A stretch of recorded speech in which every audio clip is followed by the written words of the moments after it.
No, it's morning for me. I'm on the East Coast. But thank you, John.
Yeah, after you get Lysandra Mastery, you're gonna go Ninja.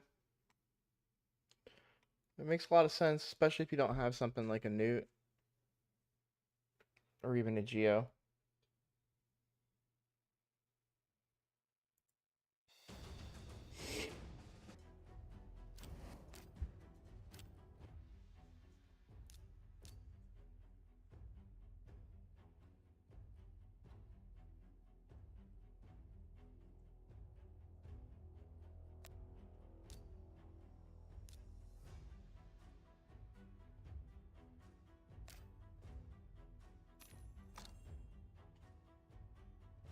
I did so much artifact upgrading yesterday, only for there to be an artifact enhancement event today. Not on my free to play, this was on my main account. I'd give up both kidneys, one each for either of those champs.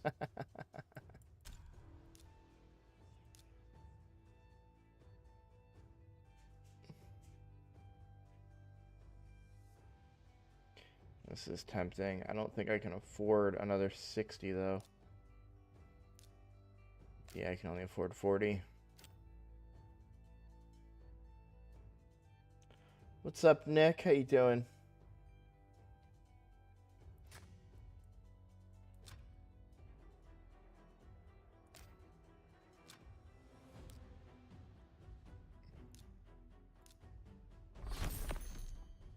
Hey! We're off to a good start. Oh, wow. Back to back. Legendary book and a legendary, and a sacred shard. Alright, now you just need to give me a void shard. That's all I need now. No. Okay. I tried.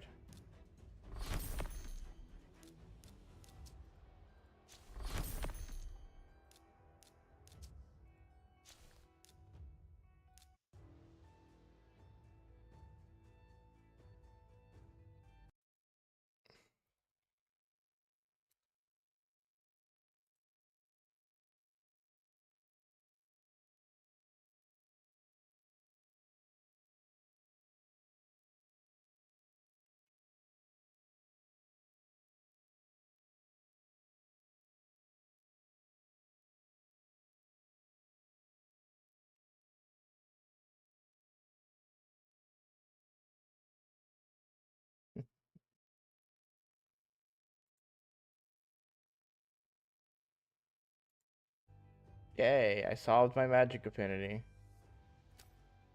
problem. Whatever it was, it's fixed now.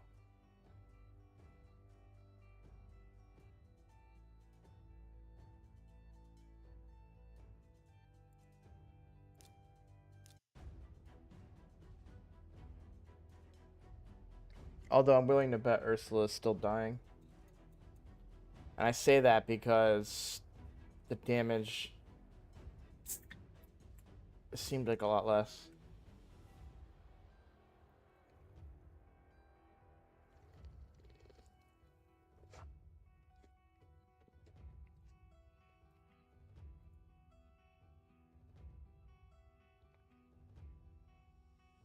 What's going on, Hyper? How you doing?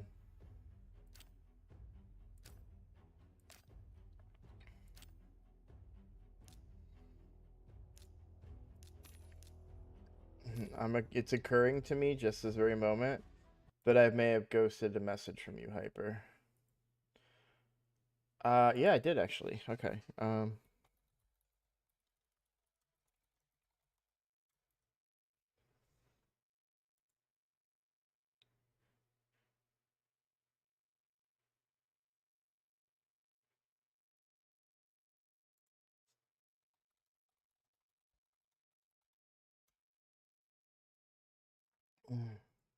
This this clan siege stuff is a little draining for the clan leader. So I was up late last night. Let's talk about my team. What is this loading screen? What am I doing? Oh, I didn't realize I told it to run Doom Tower. I can still show you on this account. So I put in a team for Defense Tower 5. And I'm gonna turn on the bonus for this one that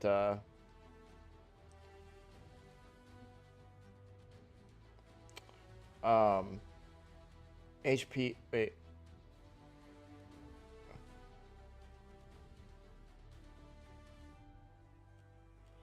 there was another one, I think.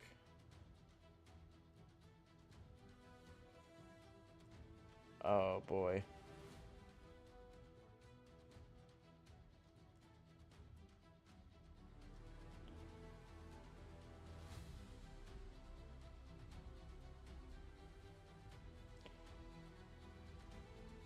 Well, I was gonna use this one. I mean, it does apply because Rotos is technically, or no, what is Rotos? He's an attack. Damn it.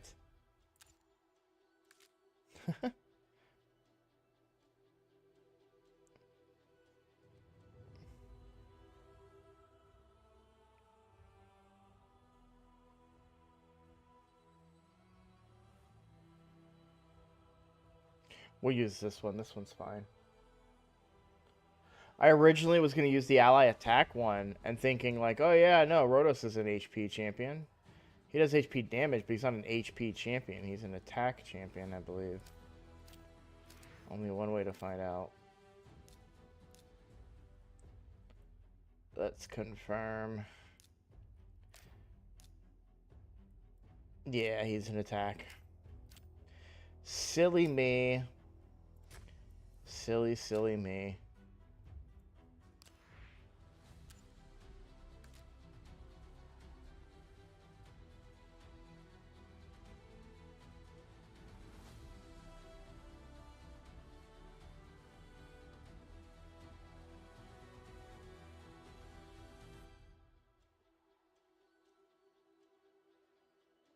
I don't see. I'm already at like 95% ignore defense on my Rotos, so I don't think I need that one. But I do think that Force and Magic champions have a 10% extra chance of getting an extra turn. I think that one's pretty good because I'm using Force and Magic. So we'll do that one. And I want Rotos to get extra turns because he's really stacked. Hopefully after first siege we have a better understanding and it won't be such a crapshoot. Yeah. Yeah. Hold on. Is it crapshoot? That's not a thing, right? I thought it was crapshoot.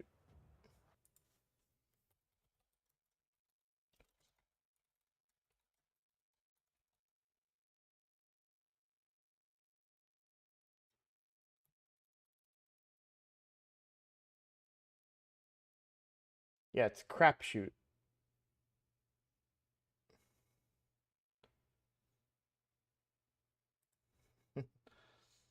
You had me there though. I didn't know my life.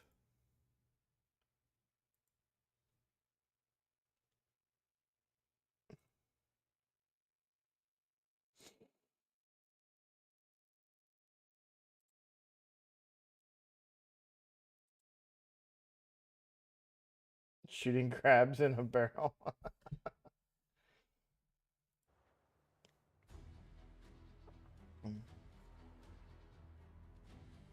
What's up, Pi? It's going okay. I'm very tired this morning. But that's my own fault. I was up late working on this Rotos team.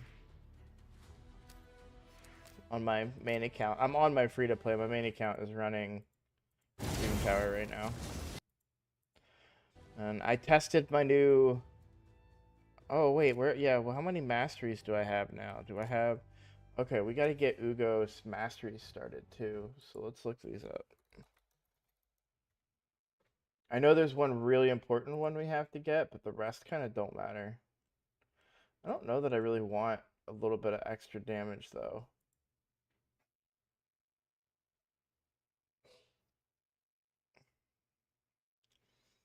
But I guess there's nothing really in the defense tree that makes sense for Ugo.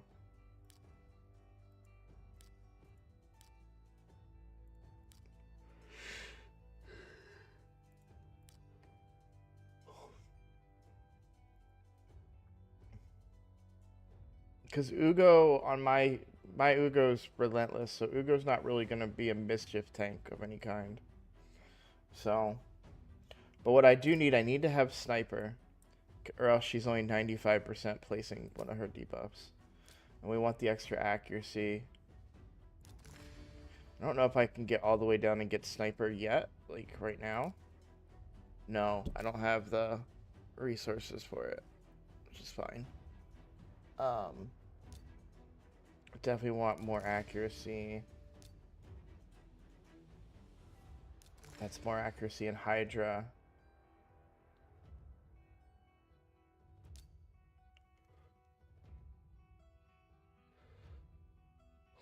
We shouldn't cast any buffs. I don't know that I need to decrease the cooldown of anything. It's already on a 3-turn cooldown. I will get faster, though, with Lure of Steel. Do I want Evil Eye?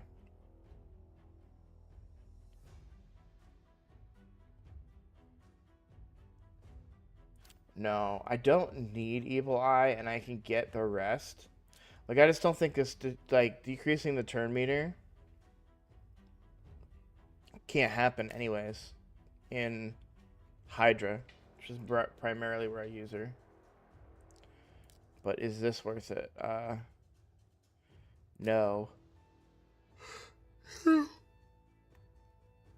So yeah, randomly getting cooldown, I think is fine.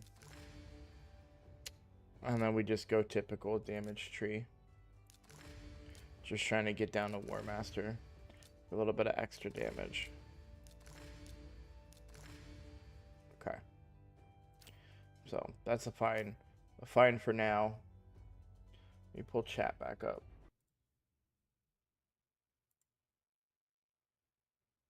What's up, Freak? Okay, I missed yesterday's stream, but saw in the video you were going to try your Hydra team. How did it go? I didn't try it yet. I tried it off camera. It went great. Well, I'll do it on camera here for you in a second. I saw on Discord you were messaging. I think I was getting up, so thought you were up late. Yeah, I was very late. Did you see my message regarding the siege in Discord? I've seen, so probably, and my brain didn't process it. Clan siege. Yeah, I responded to it, I thought. Did I not?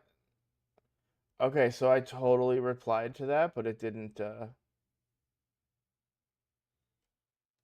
through. Yeah, I said that's post forward chance to immune to turn meter fill. Honestly,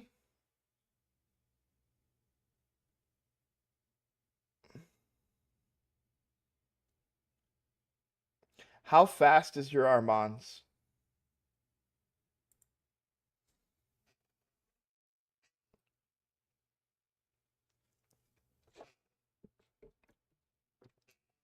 Yeah, don't waste the mana orbs.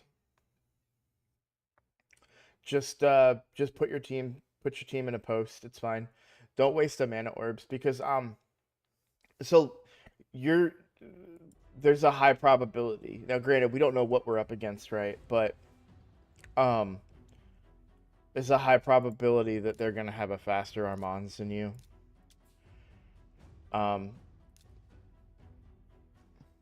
And that, so let me look at the team again. It was Armand's Arbiter, Syl, and Rathalos. Well, how fast is your Arbiter then?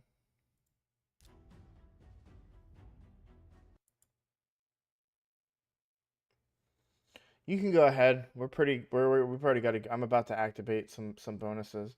270. Yeah, your Arbiter will get smoked.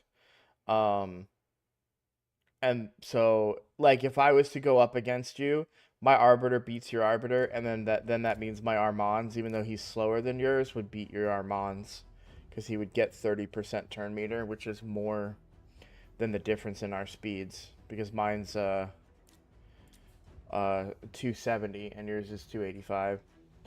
So yeah, but Mikolaj, I don't think we're playing against you, you know what I mean? Like our clan isn't, we're not Sacred Pandas or something. But yeah, like that's the thing. Like I try to think of it, if my free to play can beat you, then don't waste any resources on it. But you got to place the team, you know what I'm saying? You're in Sacred Pandas, are you for real? Why are you watching me?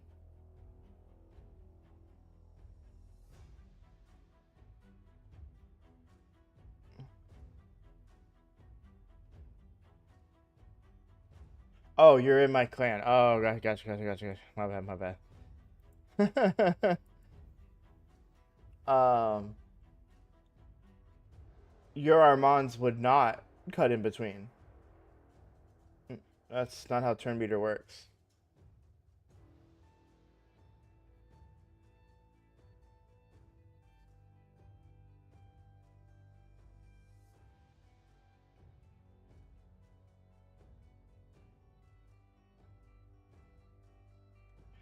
So, the basic way that I explained it to myself, and this is probably not correct, right? But Arbiter increases turn meter by 30%. So if my Arbiter, and again, this is not an exact science, it's just how I make it make sense in my head. My Arbiter is 305 speed, right? So what's 30% of 305?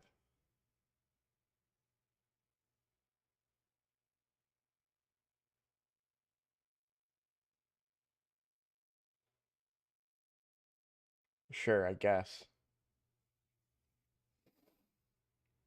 Um,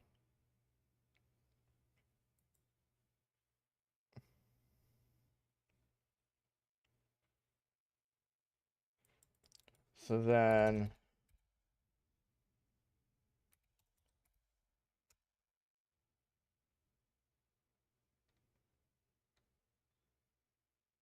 oh yeah, that's fair. If we did set that bonus, um, but there are faster Armands than either of ours that would win. But I do like the try it. You know what? Do it.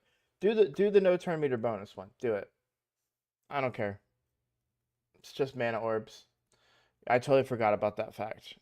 You're dead on accurate. But as long as I'm 213 speed, my Arbiter will give me a turn next. As long as my Arbiter goes before everybody on your team. Because I'm within 30% of her speed. And if she goes first. Now, if she does not go first, I will probably lose that fight. Again, that's not exact math. I would, still be faster than that. I wouldn't, like, go right up to the wire or anything, but... Oh, that's right. Yeah, no one can turn on that bonus. I forgot about that. Yeah.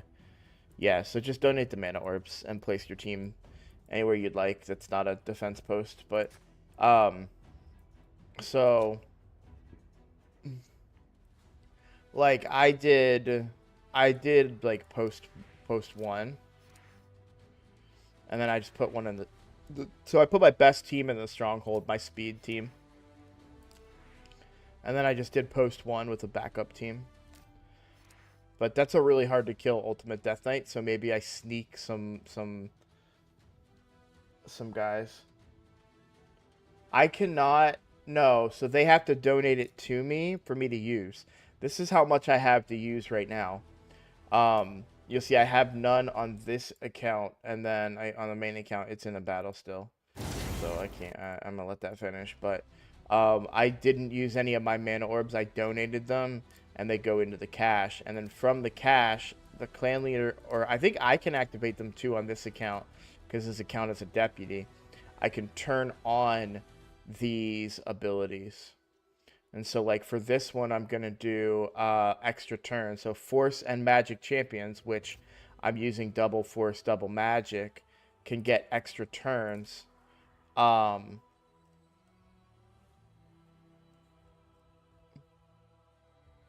using active skills.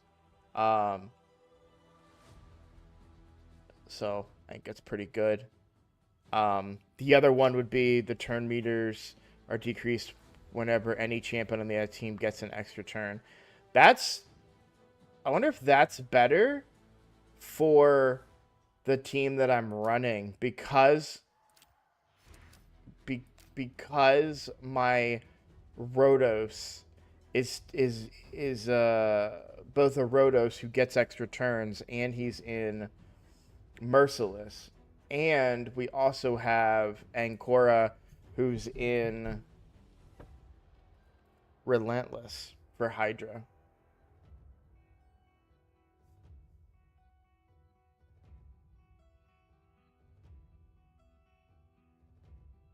Well, nobody can use that. No one gets enough mana to be able to use that this rotation. So, but yeah, do whatever. I kind of like. I love that people are taking it super serious, and they're asking me, you know, and everything, and I'm happy to help. I'm not saying don't ask or anything. Um, but it, like, I got added. Let's see, how many times did I get added yesterday?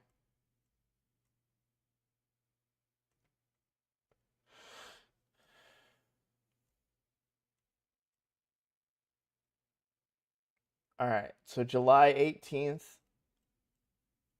1, 2,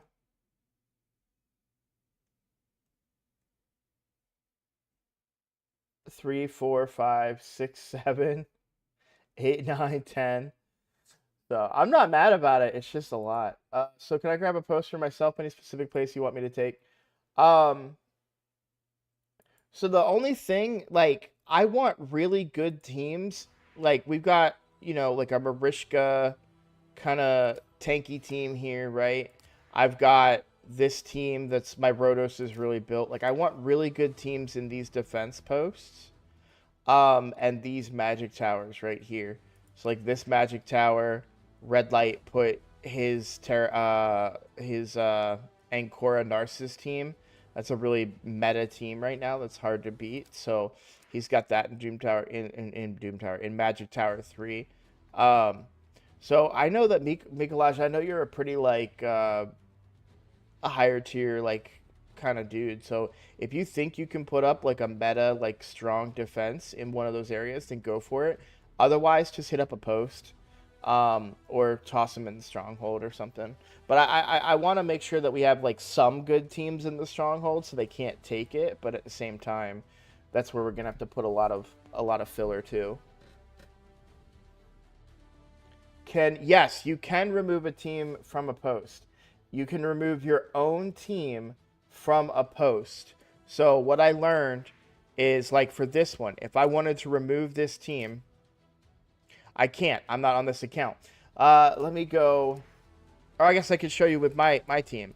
So if I wanted to remove this team, I go to edit. If I empty out the team, there's a refund button.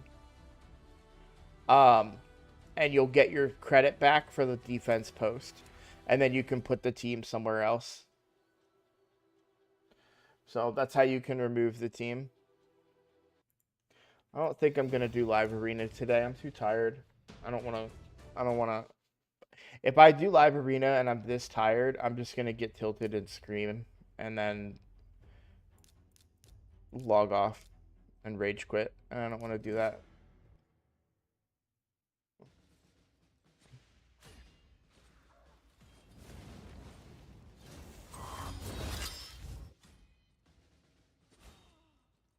Oh yeah, I've got a stacked Fenax now too.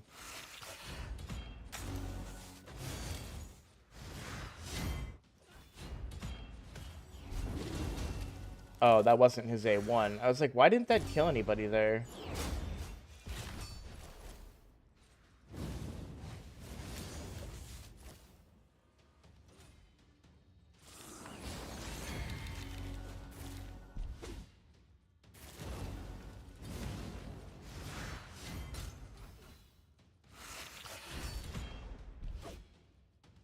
No, don't kill my Fenax.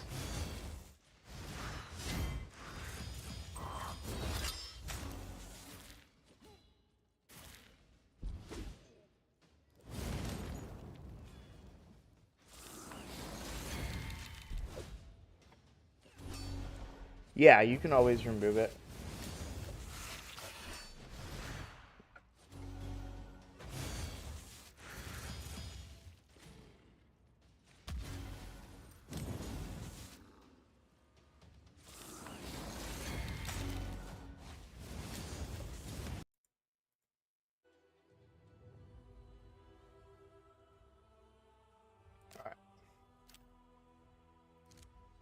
I do want to show off my Rotos real quick. He's nothing too special, but it is the first champion I've built in Relentless 6-piece, so I'm kind of excited about it.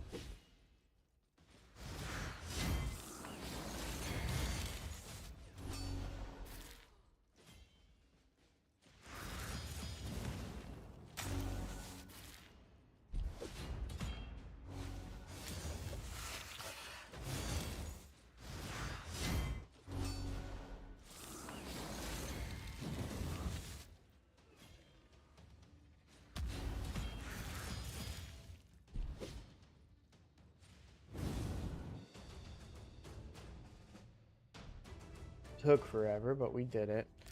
Alright, don't want to do the boss fight will be really fast. Don't need you.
Alright, so now I want to show off the Rotos.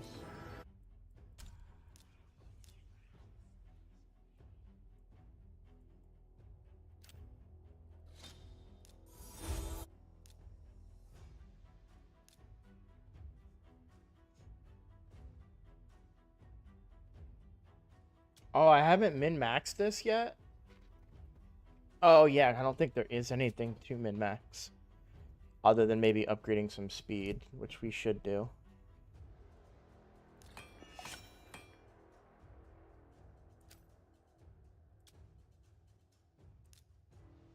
And so I definitely want to upgrade the HP too. We want bigger than that. Take a 7. Since his damage is based on both, we want to make sure we get good there. Even here, flat HP is still damage.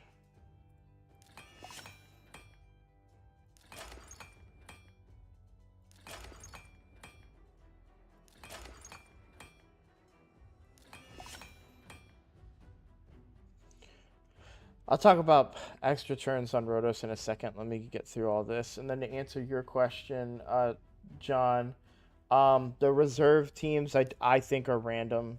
If I had to guess, there's no indication of how they're picked yet.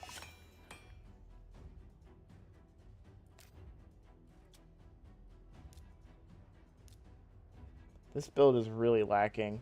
Like, it's Merciless is great and all, and he hits like a truck. I'll show you guys, but the build is really lacking. I don't think he has attack percent on any of these pieces other than the chest. Like here, yes, we get HP, which is great, but for him, because he has damage is also based on HP, but I would definitely prefer that to be. No, actually, yeah, I like it being attack. So he is a little bit. What's crazy though is that even with how low, like there's no attack on any of these pieces except for the chest plate, and yet he still has almost 6,000 attack.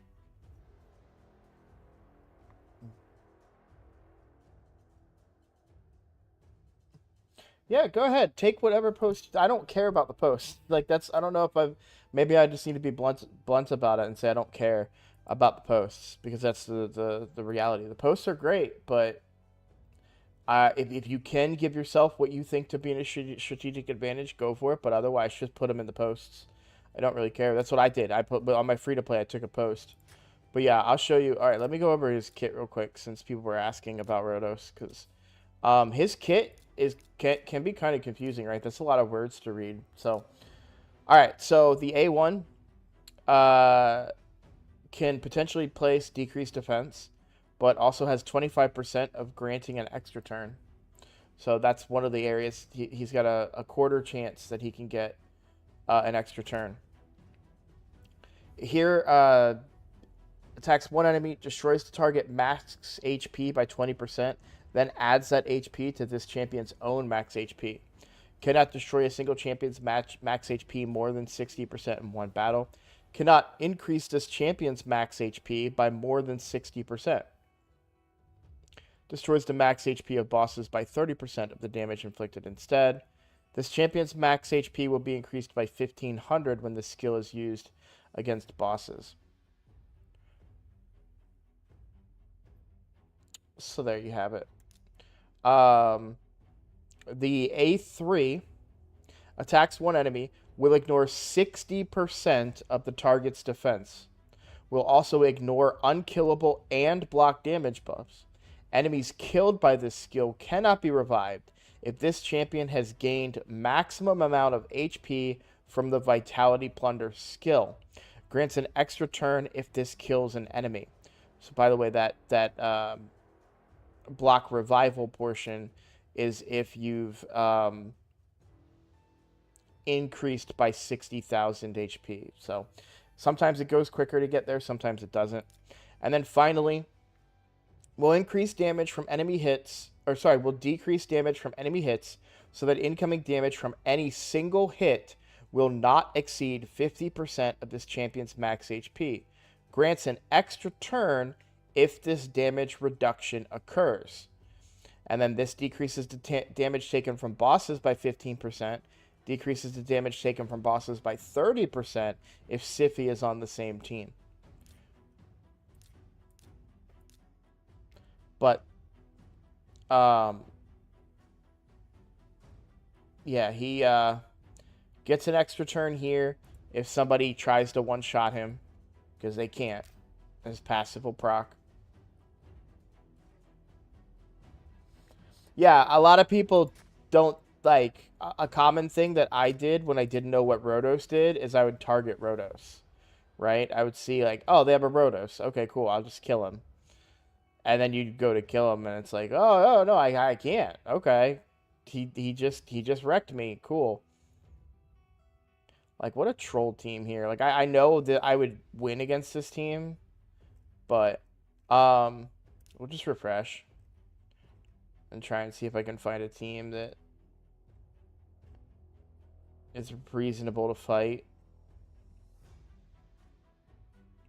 we might be able to beat this team. So this is the defense team that I'm using in Arena.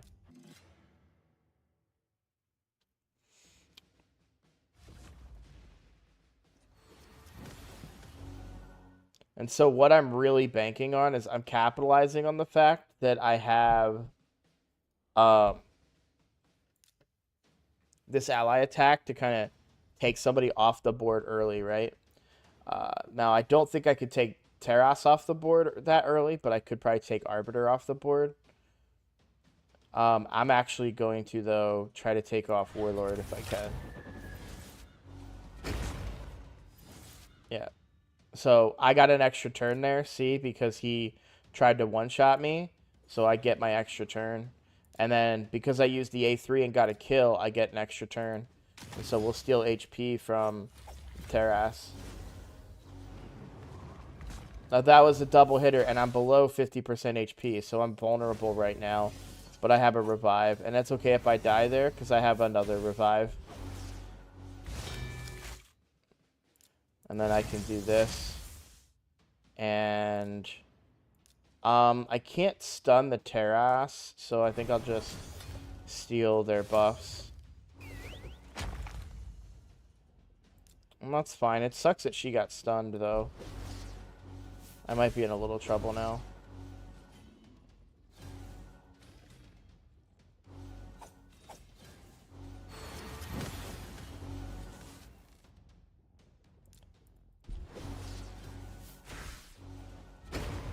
Yeah.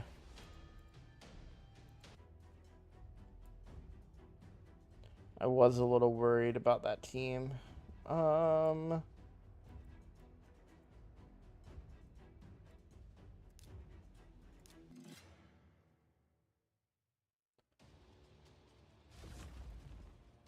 There we go. Perfect.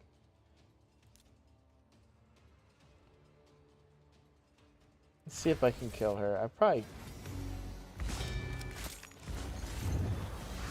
Oh, that's so lame. So what happened there is because she gives buffs when she does her ally attack. And I say it's lame because I won't... Mostly because I just don't get to do what I want. But we can do that. I think Mikage has enough turn meter that she'll be able to stun here. We didn't get the stun on Leorius, which is a problem. But we can try again. How is he blocking it? Sometimes I don't know. They use words for stuff, and it's like, that doesn't make sense. I actually think I want to A1 here instead of A2 to try and hope for an extra turn. Yeah, and I don't get it. So, I also don't know why Rotos got one shot there. Rotos should have lived. Sometimes this game doesn't make sense. It says things that aren't true.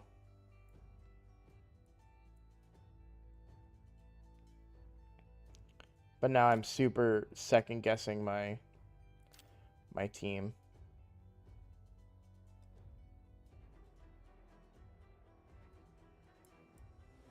Oh yeah, absolutely. That's a lot of speed there.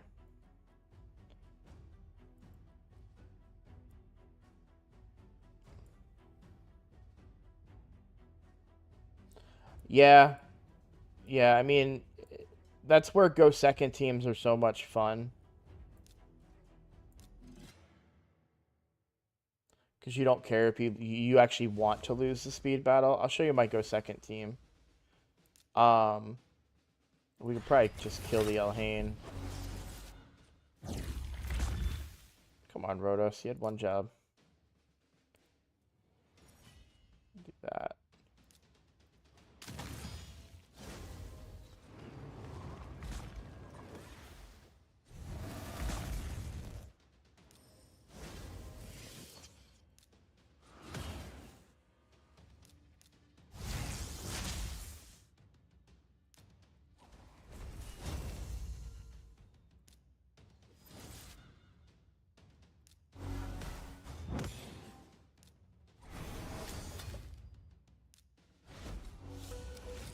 There we go.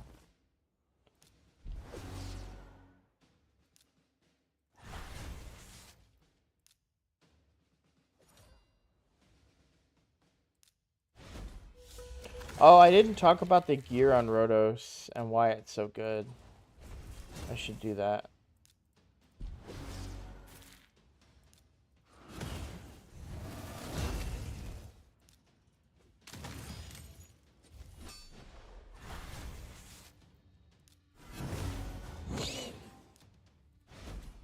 Did that squeal of my nostril come through the microphone? Because that'd be hilarious. Okay.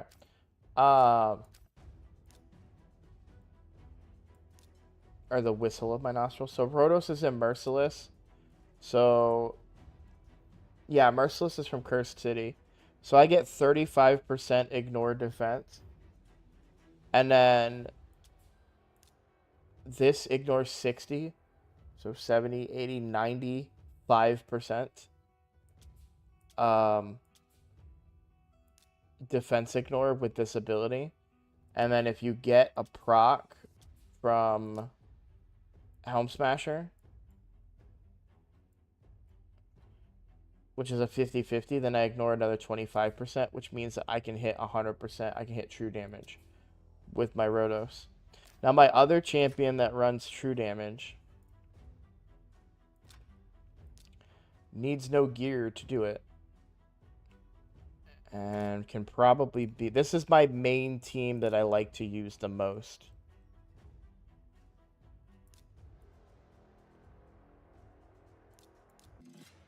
Now, you saw we lost to this team earlier. I think we can beat this team with this team.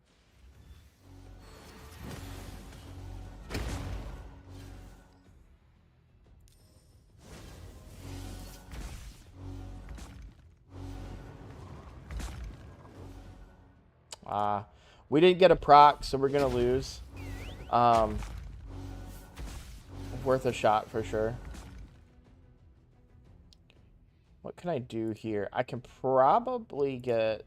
I mean, at least a provoke here on Warlord, and I didn't. So that could be a problem. But Warlord's not a threat to this team.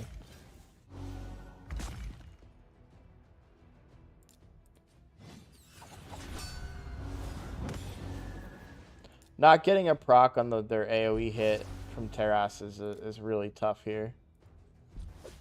It makes it hard for me to show off the team.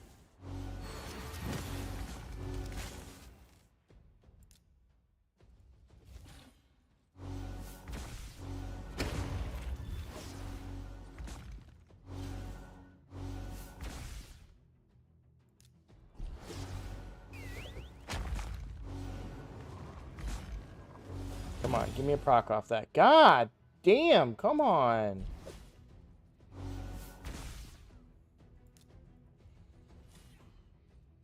Clarium, I'm making a video here. Come on. What are you guys doing? Well, I'm not making a video, but I'm showing people stuff. I can't show it to them if it doesn't work. That might have done it. Nope. Also, it has nothing to do with Warlord. Warlord's not making it not hit.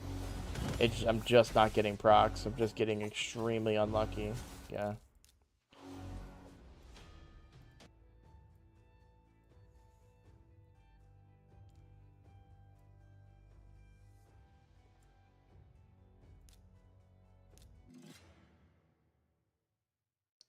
Yeah, you'll have to wait and see, Pi. I don't want to spoil the surprise. They've got more AoE hits on this team here. Of course, him stealing Stone Skin sucks.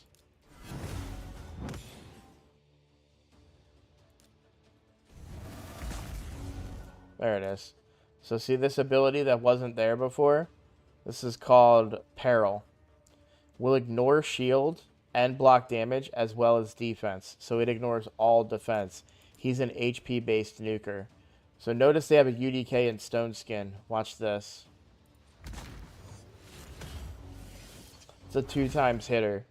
So it hits the Stone Skin once. The second hit hits the target that as intended. And I was able to one-shot their Pythion.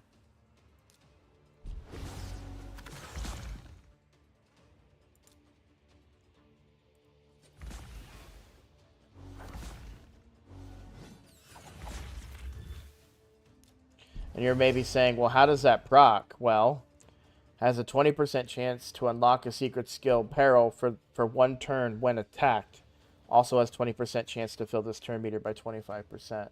So when I go up against teams with an AoE, like that, or Arbiter, who also rocks an AoE, and most people don't turn it off. So even that one right there, right? You saw it said I procced it, and I did. So it'll say Fiery Rage. Now that could mean I got turn meter. That could also mean that I got Peril, or I could also get both. But in this case, I got Peril. So we almost kill UDK there in 1 shot, but we'll get him next time. We're not trying to kill UDK there. We're trying to kill Sun Wukong. By the way, Peril block revives. So I just like now we'll kill the UDK. I probably could have killed them both, but I wanted to just guarantee the kill on the UDK.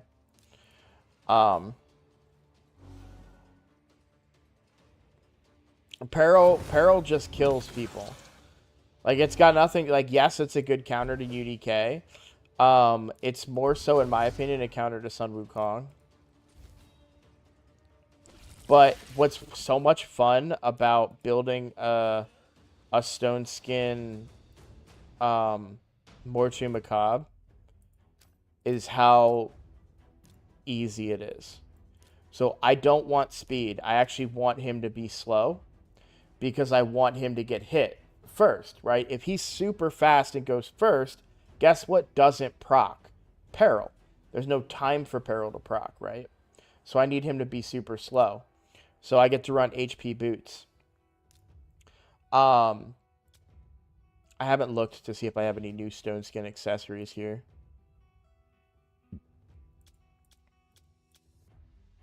And he has no, it's all damage. So I don't need accuracy. I don't need attack. I wonder if it's worth reducing some crit. How much? I'm only at a 4-piece, and I want to be at a 6-piece at least. Yeah. I don't think it's worth giving up the HP that I have here. I am going to see what this rolls, though. If I get, like, triple into HP or something, I'd consider it. No. But that's a really good ring for somebody else that's a demon in the future. Masteries on him. Because I don't need Helm Smasher, I go for crit damage. Because, again, the entire kit is built around this ability. Ignoring all defense, right? It's a true damage. So you don't need Helm Smasher because this already ignores all defense. So there's no an extra percentage needed. And then it's just pure damage. And then counterattacks and stuff. Survivability as well, because I want him to get hit. That's what makes Stone Skin so good. I am going to look and see if I've got any HP Stone Skin with crit rate. Because I haven't rebuilt him in a little while.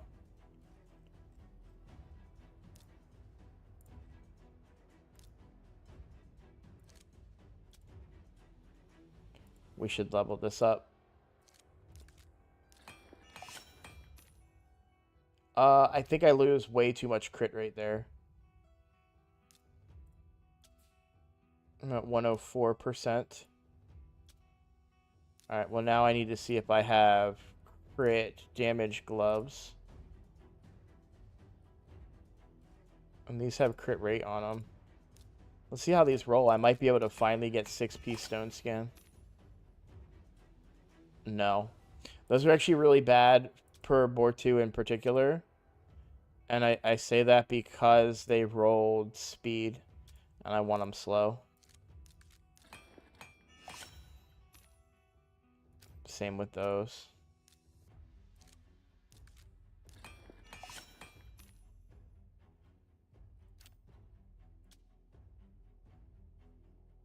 I will lose a big chunk of HP, but I get Stone Skin staying on.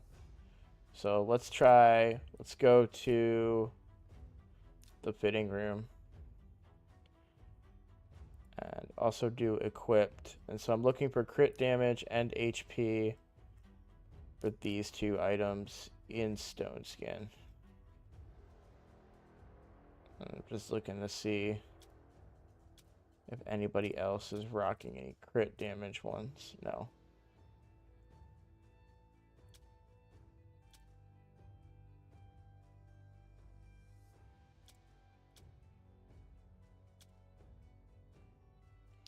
So if I tried this on, and now I want a priority stats crit rate.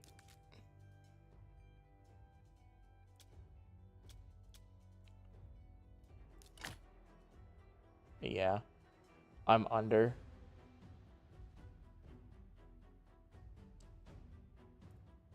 So the only question now becomes, do I have any Slayer with the right stats? And I don't.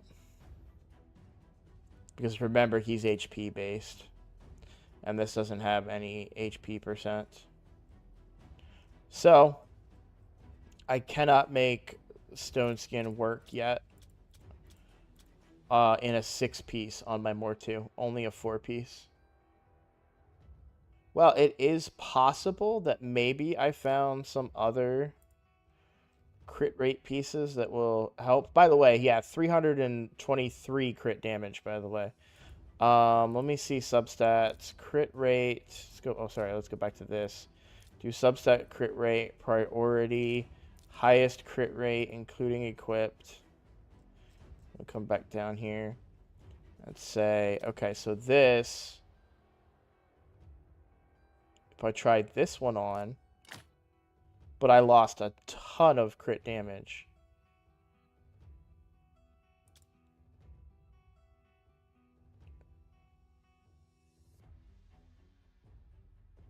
And if I do this one, I lose a ton of crit rate.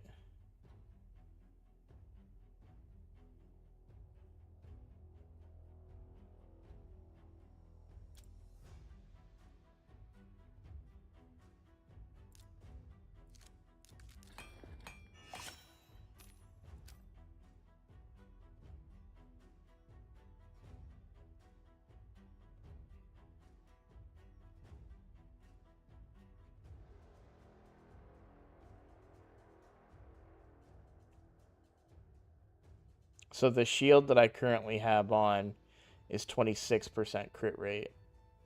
So that shield's not coming off, right? That allows me to get heavy crit damage in other rolls, including on these gloves here.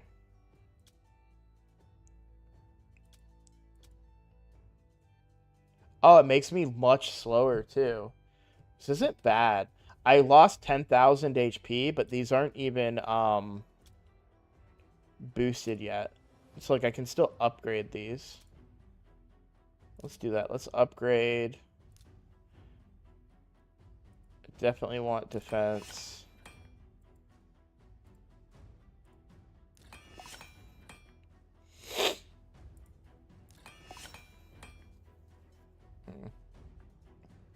Only have 3 left. I'm gonna wait. I will spend them all. And here we'll upgrade. We'll enchant. We'll go. We don't want speed. We do want a little bit of extra defense there. Yeah, that's what I'm thinking too. I mean, it's not that great because, I mean, his damage can drop off pretty quickly. Which sounds crazy, you know, when you saw that it does true damage, but it really can. It can really drop, like, if you start to shave too many stats. But we also have this as a thing. So maybe we get really, really lucky here, right? We don't. I'm not going to ascend that any further. We'll upgrade this. And we get attack. That's not great. Upgrade Ascend. We're looking for HP here. Defense. Unfortunate. I don't have any rerolls left right now. But, so what are we looking at? So we're slower.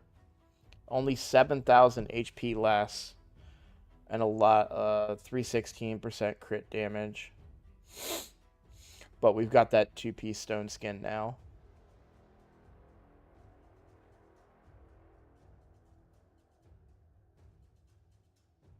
Yeah, we can equip this. I'll be able to make up the difference later. In the loss of damage. But I wonder... Yeah, I don't have any rerolls here. We can just try one. See if I get lucky. Hey, let's go. Alright, so there's 12% more crit damage. So that gets me back up to 328. So now I don't feel as bad about it. Because I did lose a lot of HP, which is his base stat, of course. And you don't want to lose that. There we go. Getting a little bit more HPs.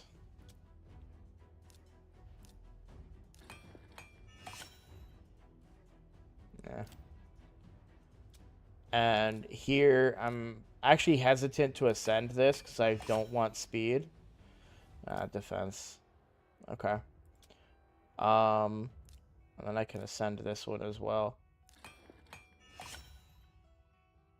Yeah. I don't think I have a better banner than this.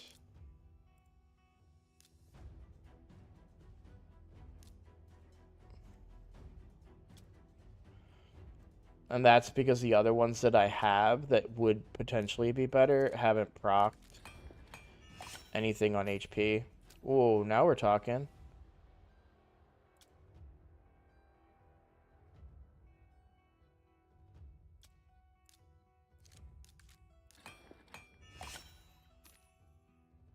That's actually really good.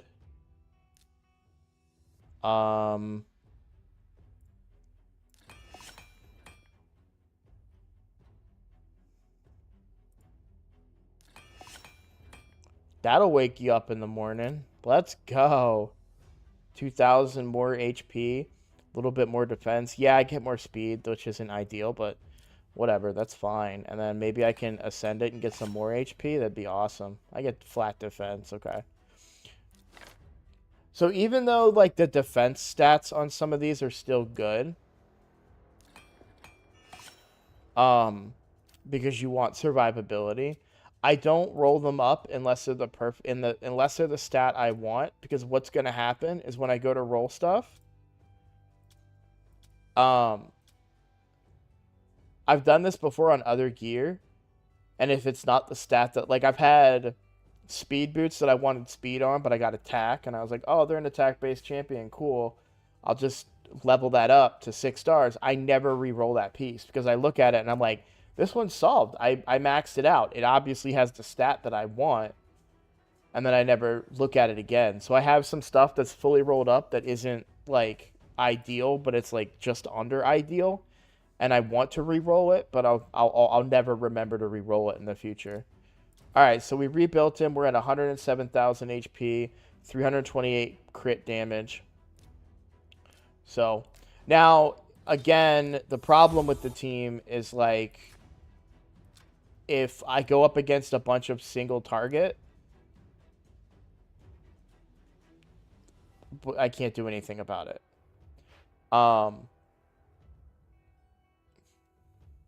Or somebody that ignores Stone Skin, of course. I'm trying to find, like, a scary team here. Also, he is susceptible to Torment, because he gains turn meter when he Fiery Rage can proc turn meter, and so if he gains turn meter, sometimes it's bad. Okay, let me get caught up on chat. I haven't been looking. So, how would you counter a Mortu?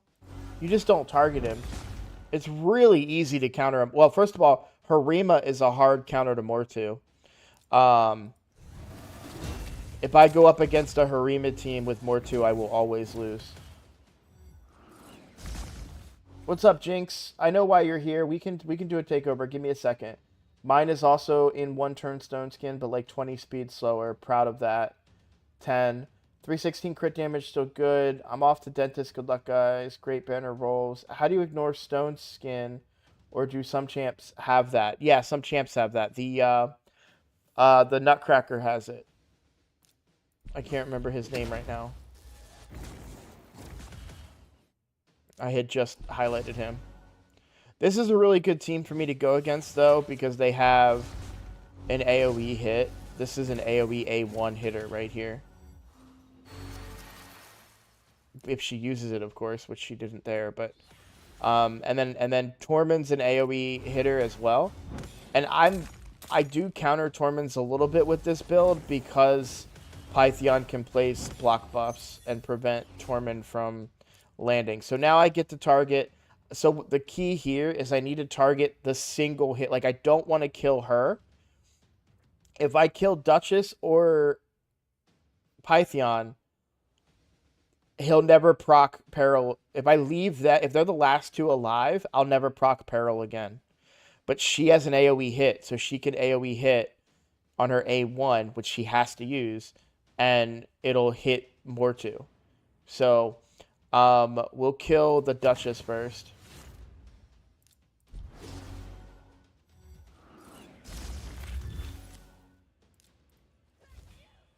He definitely hits for less. Like, I only hit for 80,000 there. And normally I'd like to see hits of about 100k. See what I mean? There's her AoE hit right there. And that triggered my ability. And so I block revive, so Tormund doesn't come back. Now I don't have to worry about the freezes anymore. But I need to leave the AoE hitter. And so we just focus down Pythion now. Now my backup plan for this is a Harima. And Harima is really good, but this particular Harima is probably not built all that well. But we'll talk about why Harima is such a great counter to Mortu Macabre in a second.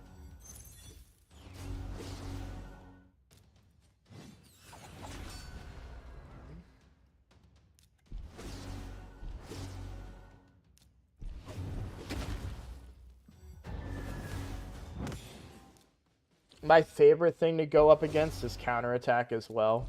Because I'll AoE hit with Mortu into a team full of counterattack. And then they'll all hit him and they can go through my UDK. You may be saying, well, why are you using UDK if he can prevent your Mortu from taking hits?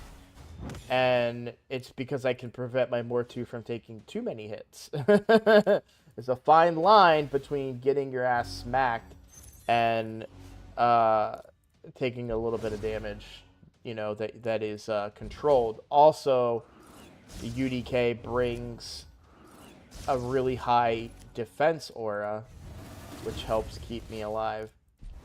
My plan B, if for whatever reason somebody stays alive that will not activate my Mortu Macabre,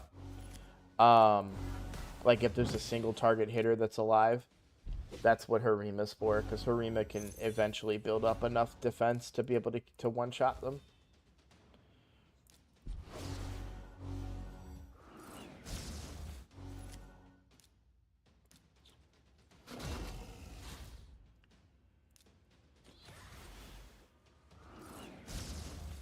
Alright, I think I'm going to have a Peril here. I saw Fiery Rage get procced.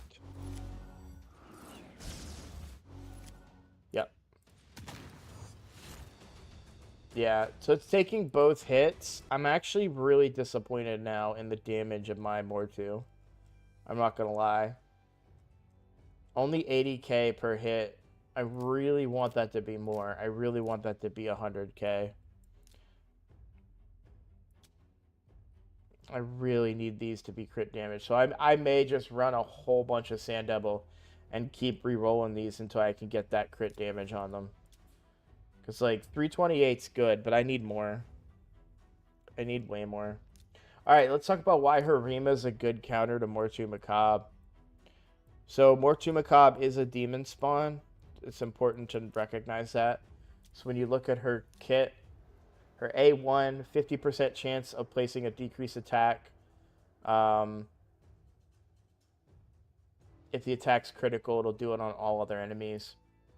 Triple hitter decreases the defense by 5% up to 30 and increases her defense up to 100.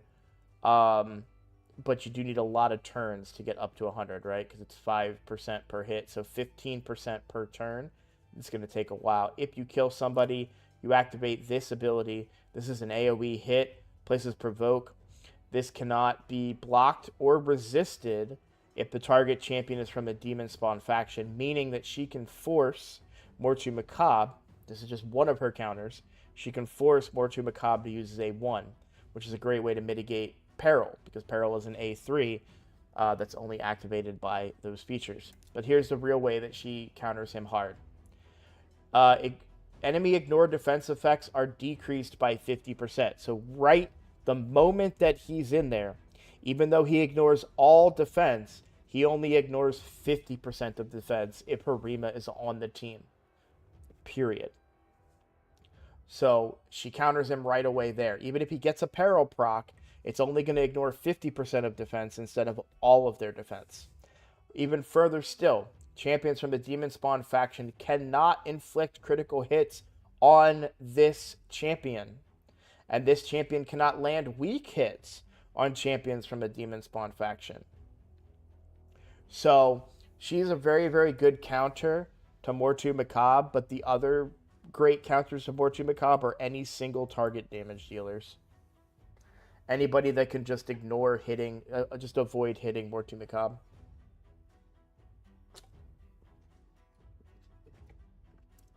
A Mortu Macabre Stone Skin team is an old school team. It's definitely less popular now. You'll see I don't have any of them here in my selection pool.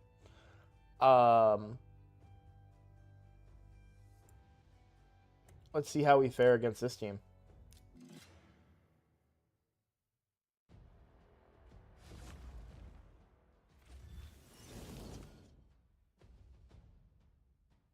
And Feeble could be a bit of a problem.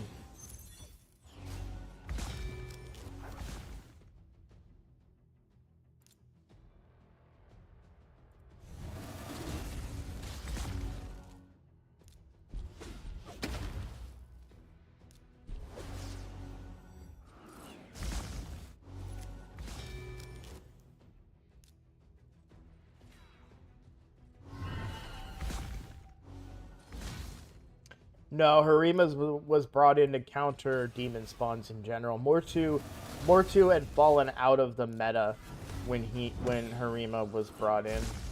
Maybe like originally, like we don't know how far in advance they're developing these champions, right? Like they could have been building her 3 years ago when Mortu was just destroying the meta. But all right, so no more Sun Wukong.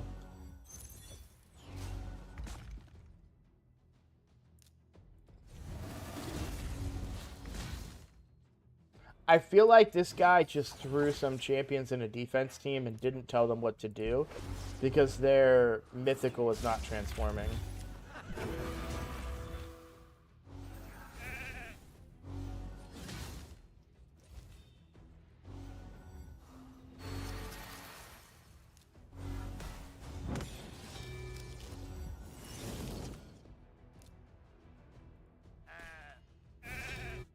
There's also no cooldown associated with Peril. And why that's important is because you can't reset the cooldown on it.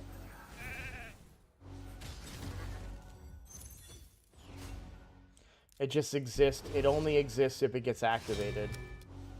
So like that A1, that increased cooldown, that if Peril is there, Peril will still be there when I get a turn.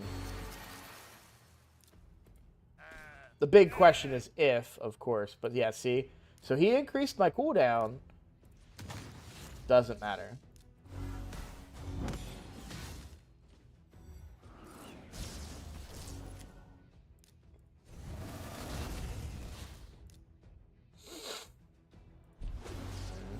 to kill Androck here. Because again, we're trying to keep alive the AoE hitter. I used to love putting Mortu against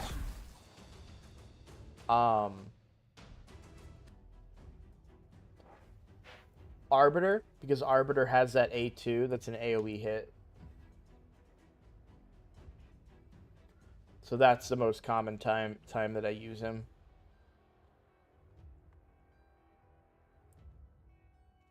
But every team has its counters. It has its, like, so that's the Nutcracker. Georgid. Will ignore Strengthen, Stone Skin, Unkillable, Block Damage, Increased Defense, Ally Protection, and Shield buffs. So, he ignores everything. And he hits like a truck.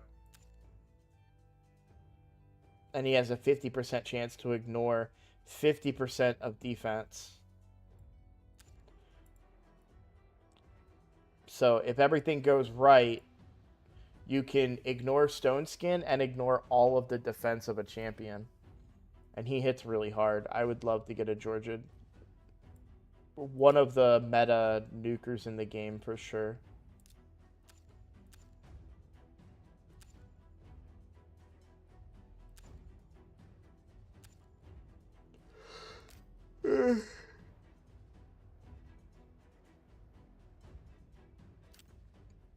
Are you still here, Jinx?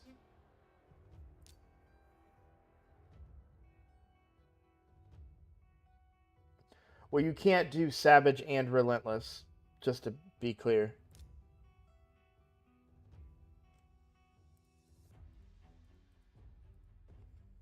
Not trying to nitpick, just being straight with you. Savage is a 4-piece, Relentless is a 4-piece, and they don't have accessories. But yeah, you could put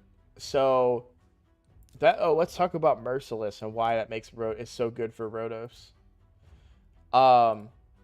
So first of all, you ignore 35% defense, which is more than if you did Savage is 25%. Lethal is 25%. And what's that other set? I blew by it. Cruel is 5%.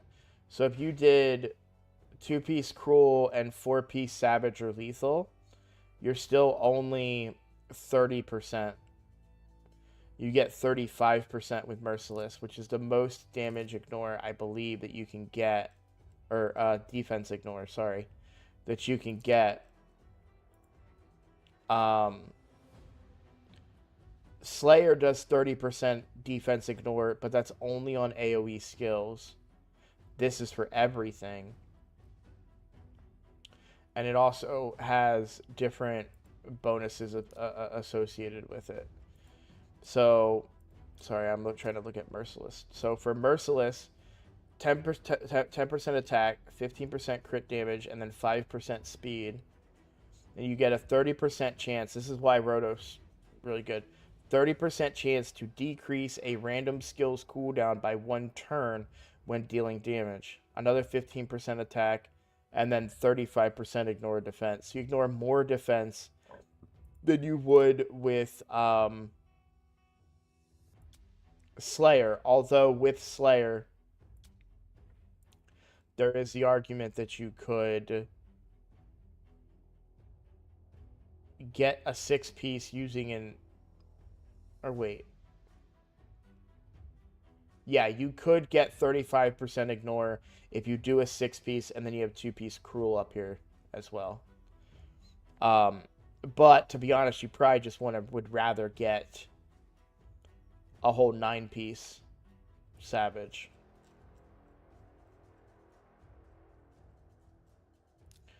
But Merciless, what I love about Merciless is this. Oh, I'm still looking at Slayer.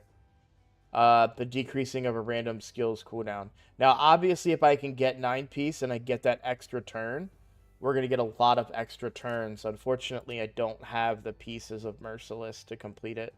All I have is a crit damage neck. So I'm close. I'm very close.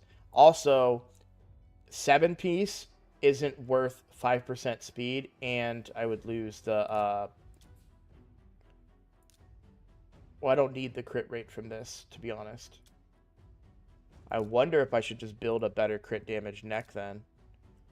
For undead.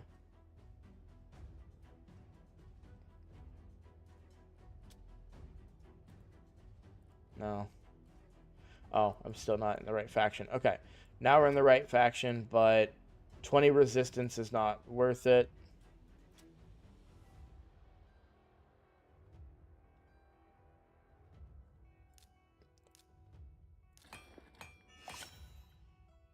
Nope.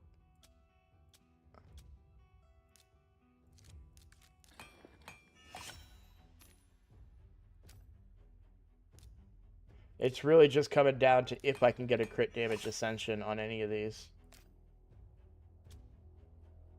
that are 6 stars. Maybe I just ascend them. Oh no, I have to at least level them to 12, right? Alright, let's take them to 12. And then ascend them. There we go.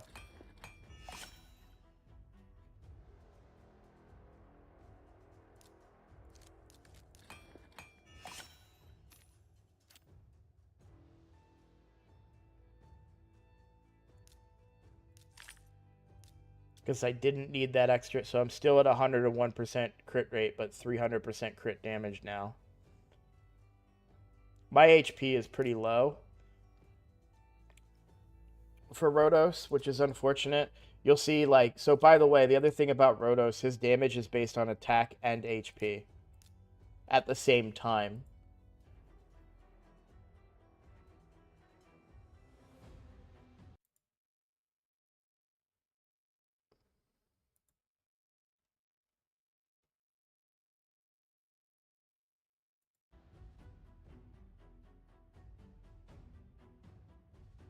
No, Savage is a 4-piece. Cruel is a 2-piece. You could do Cruel.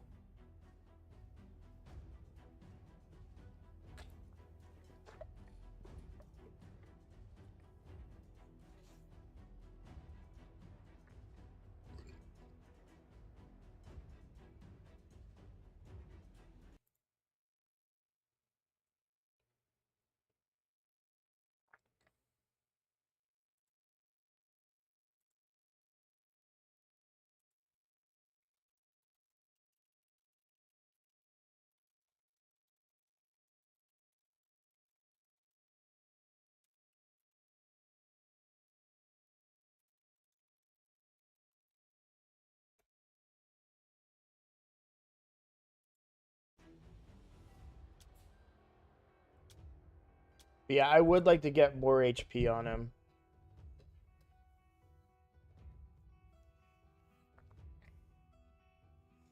And more speed. He's quite slow.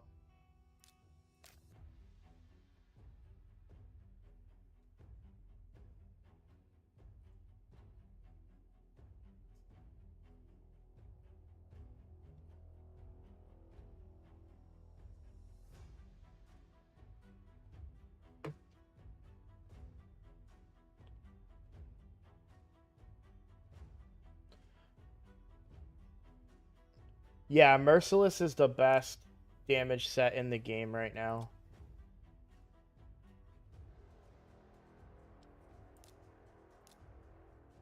Plain and simple. If you're able to make Merciless work, it's usually going to be better than whatever you were doing before. This was the gear I previously had on him. So this is how this happened. So I was trying to build a Fenax. Now, by the way, Fenax, this A1, cannot be revived. And so what I was trying to do... I don't know if I still have a team saved for it. And I might be able to find one that's reasonable. So it was kind of difficult to pull off the way I wanted it to. I don't think it's going to work against this team, but I'll see if I still have it a version of it saved. I don't. I'll just make it. So what I was doing was I have a very, very fast Lady Mikage, Arbiter, and then so for Phoenix to get a double hit, he needs to have a debuff landed on the opponent. So what I was doing is it was counterintuitive because Rotos was one-shotting everybody that I was trying to do it on. I was just trying to find people that had maybe this will work. This might work actually. That might work really well for what I'm trying to do. I'll take it off auto. So what this team that I'm going up against is a Sun Wukong behind. Okay, well it's behind a UDK, but the UDK isn't in Stone Skin. I expected the UDK in Stone Skin. So we'll do this. And then what I do is with Phoenix, I can ally attack here. And the ally attack goes past the UDK because of how ally, like, only the first hit gets blocked by UDK. So all the other 3 hits go through. And because Phoenix's A1 hits so hard and block revives, their Sun Wukong is now off the board for the rest of the game. And then now I'm going to get a second hit. And so I'll hit. Now I weak hit because of affinity. But you'll see that the first hit hit the UDK, but the second hit hit the target. Now, of course, like I said, that was weak affinity, right? That's not ideal, but I'll have other ways to pull that off. So this is kind of a team that will work its way around UDK. And then, of course, because I'm bringing in Lady Mikage, I still have a bunch of other great benefits and stuff. So this UDK is going to die from the first hit, and the second hit will land and see if we don't get a weak hit and we get the kill. So this was the concept of the team. The problem was Phoenix on that ally attack wasn't killing people. So I was like, okay, well, first of all, he wasn't getting the second hit because there was no debuff being up, because Lady Mikage is too fast. So there was no debuff on the UDK, which meant I didn't get the second hit. But that didn't matter with the ally attack. Yeah, that block revive. It block revives anybody it kills with the A1. So basically, I was like, cool, I'll put Rotos in the team. Rotos has a decreased defense on his A1. So whoever he attacks, he'll decrease their defense, and then Phoenix will kill them. Well, no, Rotos just killed them, but Rotos doesn't have a block revive. So I would kill their Sun Wukong, and then it would just come back to life. And so it wasn't working. But what I realized, and why I made the team the way I just did, is that... Ooh, that's a really hard team for me to fight.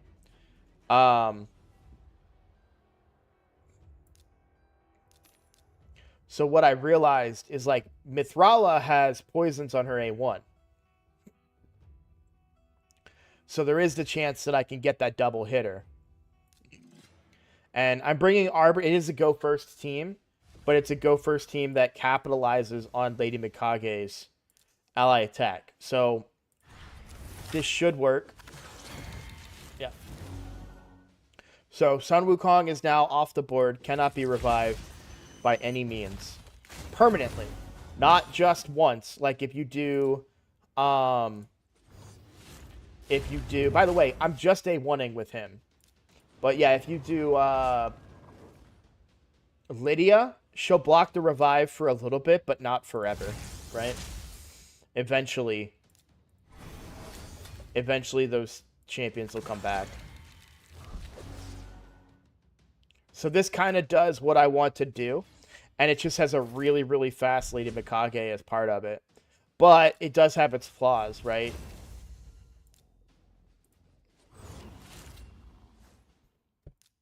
Now, he doesn't have any way of ignoring block damage. So that's a real problem for me right now, but I have other ways to counter that. How much attack and crit damage does your Fennex have? I'll show you. But what I did is the gear that I had on my Rhodos, I actually took off my Rhodos and put it on my Fennex. And then, because I built my Fennex in Merciless, but let's talk about why Merciless is better on Rhodos than it was on Fennex. So I built Fennex yesterday in Merciless, right? But I'm only using his A1. And part of Merciless's thing is that it refreshes cooldown of an ability. But if you're only A1ing, you don't need that, right? You don't need skill cooldown being reduced. So my theory, so I basically was like, well, I don't want Merciless on Fennex. Why don't I just put the Merciless on my Rhodos and then put the rest on Fennex? And that's what I did. So Fennex's stats, we've got almost 6,000 attack, 102 crit rate, 269 crit damage, attack on the chest, crit damage on the gloves, speed on the boots, and we have lethal with cruel. So we've got 30% ignore defense. And then attack on the ring, crit damage on the amulet, and then attack on the banner. I did have to use a Slayer piece in order to get 100% crit rate.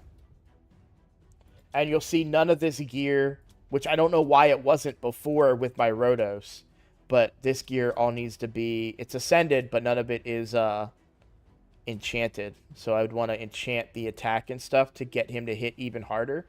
But you saw he's capable of doing a lot. Lethal gear is from Doom Tower. I don't think we're in the right rotation, but Dark Fae is the boss that gives you the materials for lethal right here. And lethal gives you the same thing that Savage does, ignore 20% of defense, but you get 10% crit rate as well, which makes it easier to build champions because you don't have to find that extra 10% crit rate. You can just dedicate that to other stats. And then Lady Mikage is 315 speed. I've just built her to be as fast as possible on my account. She does happen to have 5-piece protection. Well, actually, no, I not happen to. I built 5-piece protection specifically. So it's basically like I'm running 3 speed sets with 5-piece protection, right? And then I also get the bonus of the 4-piece, which protected buffs. So there is a chance that this increased attack and crit damage gets protected as well.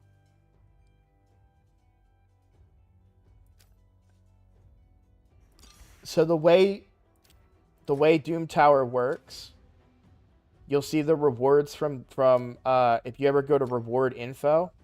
So on hard, Celestial Griffin will drop epic and legendary gear. On normal, which you can't see him right now, but Celestial Griffin on floor 10 would drop the blue pieces. And it's the same for all the bosses. So if you want to craft the 5 to 6 star stuff, you need to farm hard Dark Fae. And that means you want to use your keys. So you get your gold key, your gold keys to do your 10 floors, and then you get silver keys to farm bosses for their gear. So you would want to farm her for her gear. I farm her every rotation. I have a team for her. Whenever Dark Fae is out there, I will farm her every single day and get lethal gear because it's so good. But honestly, Merciless is quite a bit better right now.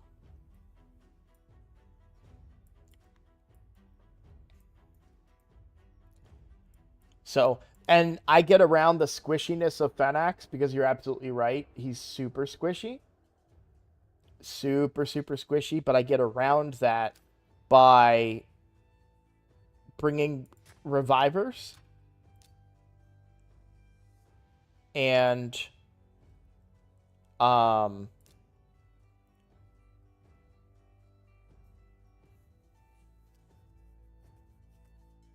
I guess just a reviver.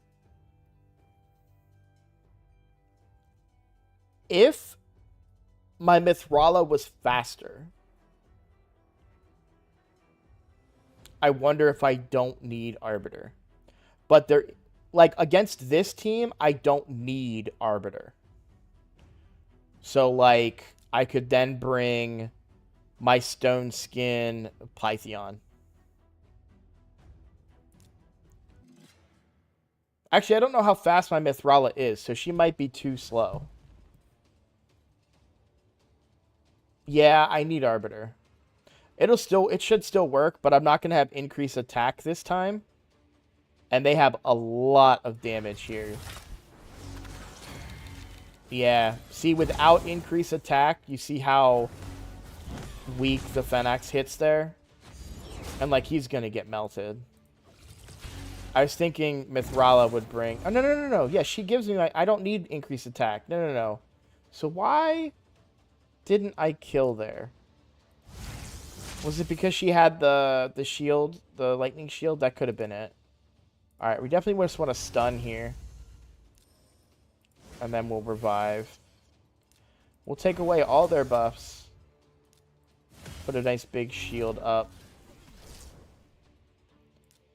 And kill Rhonda.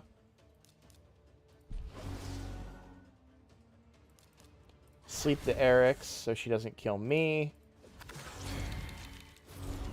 Doesn't help when she does that. We'll get a stun here. I need to revive before I switch Lady Mikage back.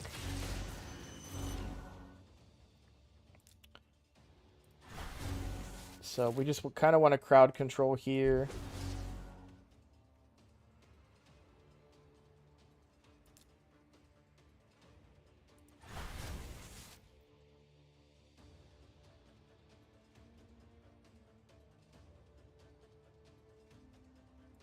Yes. Hold on. Let me finish this fight. I'll answer your question. Alright, there we go. So now, I forget, Lady Mikage gives increased attack. So I actually didn't need Mithrala either there. And there we go. So even though he's squishy, I'm able to play around it. And I'm basically just counting on ally attack to... Because he's super slow. He's actually running attack boots to give him more damage. So I'm using that to avoid... I'm using ally attack as my way of keeping him going. But I don't need Mithrala in that version of the team. I don't need her to go first, rather, because I get increased attack from Lady Mikage. The main thing I need from Mithrala is to land a poison. I need her to go before. That's the only reason I bring Mithrala, is for her to land a poison before Fenax attacks, so he can hit twice. Yeah, so as for your fusion question, they have to be higher than this. As long as they're 4-star and Descended or higher, yes, you can use them. So, but also keep in mind that for the Lady Mikage fusion, you actually want to level them, right? So you need to 6-star some of them. If you're talking about some of these, like if you accidentally 5-starred your I can't remember her name, Fire Gun, then that's fine. She can still, even if she's 60, she can still do that. But all of these pieces of the fusion, you need to be 5-starred anyways, unless it's a rare. But if you're 5-starring any of these rares,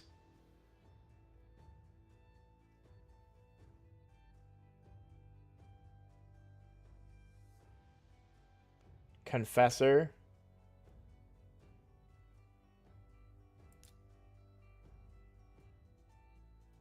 either it doesn't matter.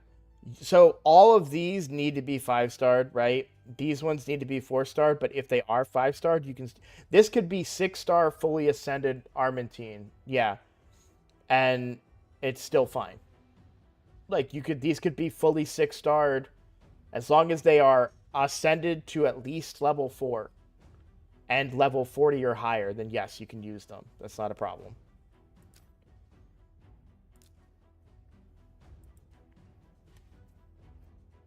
Hopefully, I'll have a chance here pretty soon to pull Enda again.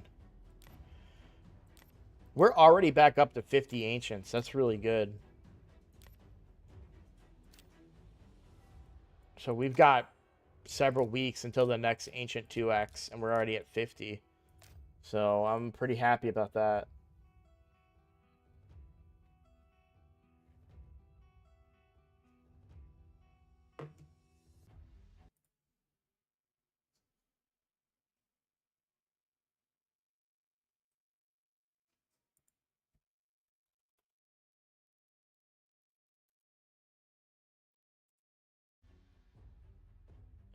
Um, yeah, I would suspect a void.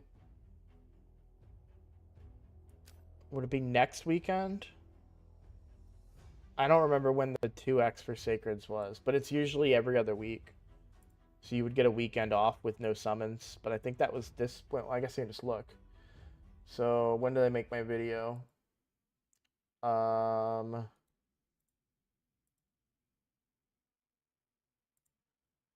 so my shard pull video was July 12th. Yeah, so nothing this weekend, but next weekend we should, I say should, have some kind of summon event.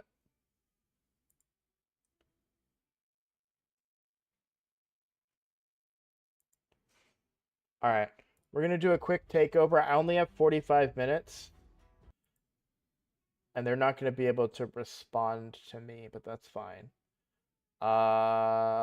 Let's do this. Do this.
It's taking a little bit, struggling to get opened.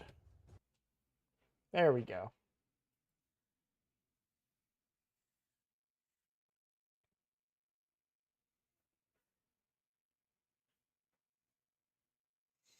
Okay, so they just filled me in Discord. They are not a native English speaker, so they are not able to respond to my comments immediately, but they're going to play this back with a translation software. So we are going to take a look at the account.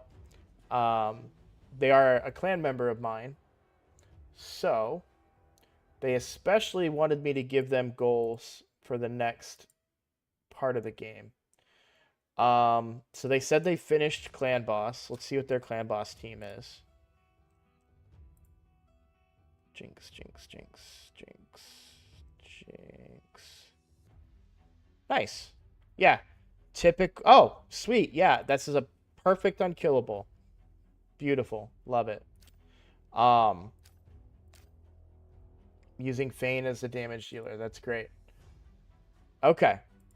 So, they're looking for the next thing to do in the game. So, like, where could we progress next? How are we doing in Doom? Oh, Doom Tower just reset. Can't really look there.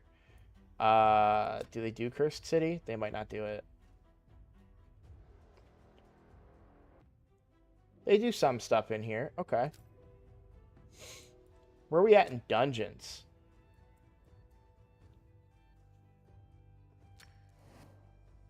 Stage 20. Okay. Stage 20. Okay. What's the team they use here? Cold Heart. I haven't even looked at the roster yet. You should use Royal Guard. So you should use Royal Guard against Spider. It's enemy max HP. Damn, that's going to be better than your Kale option here. So Royal Guard will do enemy max HP.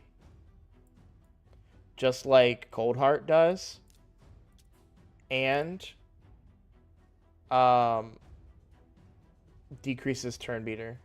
But the big thing is you get damage according to enemy max HP. So, and then you do get that little bit of extra turn meter if you need it. But yeah, he's going to hit way harder than what your Kale can hit. And same, oops. Not, okay, so you're not using preset teams too. Okay, so this is your Spider team. Oh, you have Kymar. But it looks like you don't run it. Maybe you were experimenting with something different. I'm not sure. But, yeah, Royal Guard is going to give you, especially, yeah, if you did something like you don't even need Geoman. You don't even need them to get a turn. If you did something like Royal Guard Kymar, and everybody goes, and then Kymar resets everybody, and then they go again, you don't really need Geomancer either. If you're doing that type of team, you could probably do like a Trunda or something along those lines too. I don't run a lot of Kymar, so I'm not really sure. I don't have Kymar.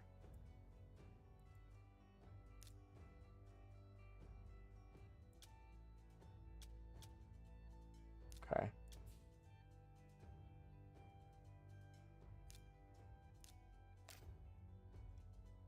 But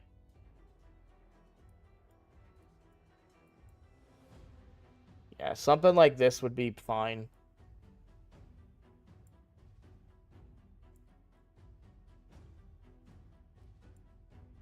Okay.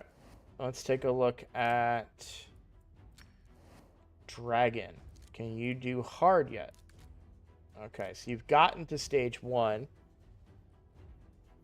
Yeah, so this is what we were running into the other day, where you have a really good team for getting to the, like, for killing the boss, potentially. Like, you've got 3 boss damage here, but you have nothing for the waves.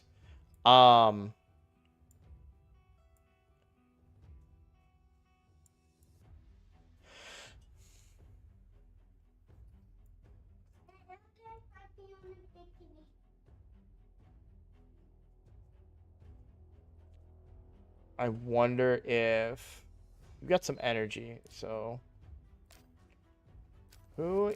Let's look at your roster and see who the best nuker is.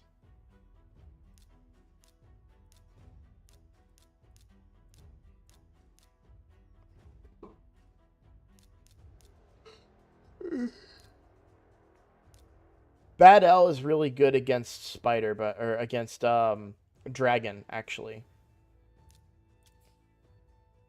He puts out a lot of poisons and he heals your team as well.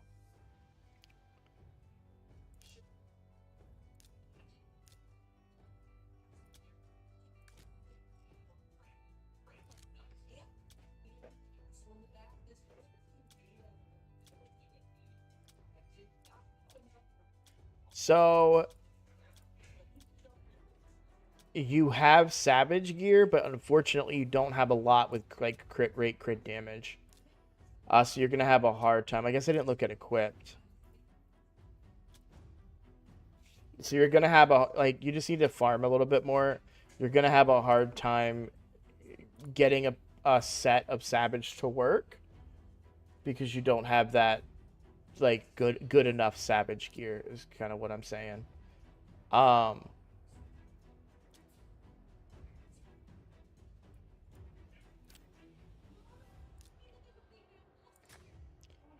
And the problem is you don't really have any wave clear.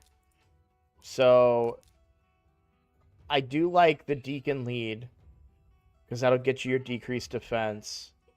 We'll keep Rathalos because he probably hits as hard as your Sun Wukong. We'll bring Bad L. And then I kind of wanted to, or I want to bring Kymar. And let's see what I can do here.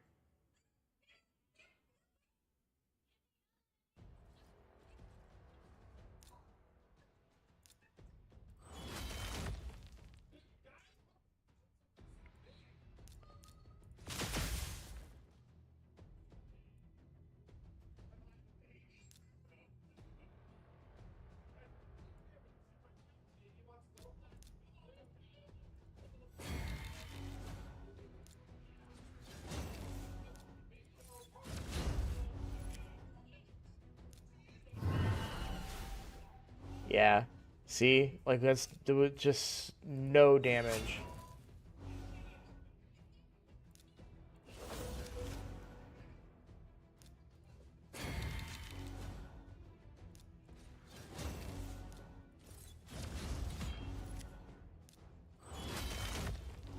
Obviously, I'm bringing two weak affinities here, but...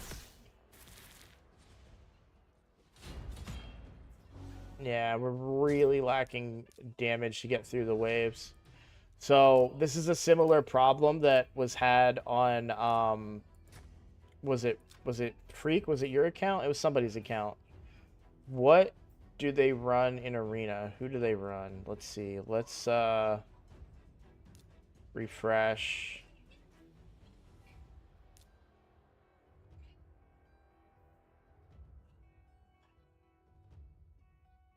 No.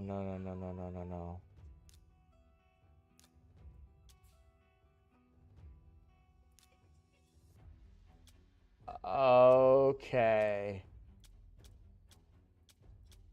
Yeah. Okay. So this is a classic thing that I see a lot where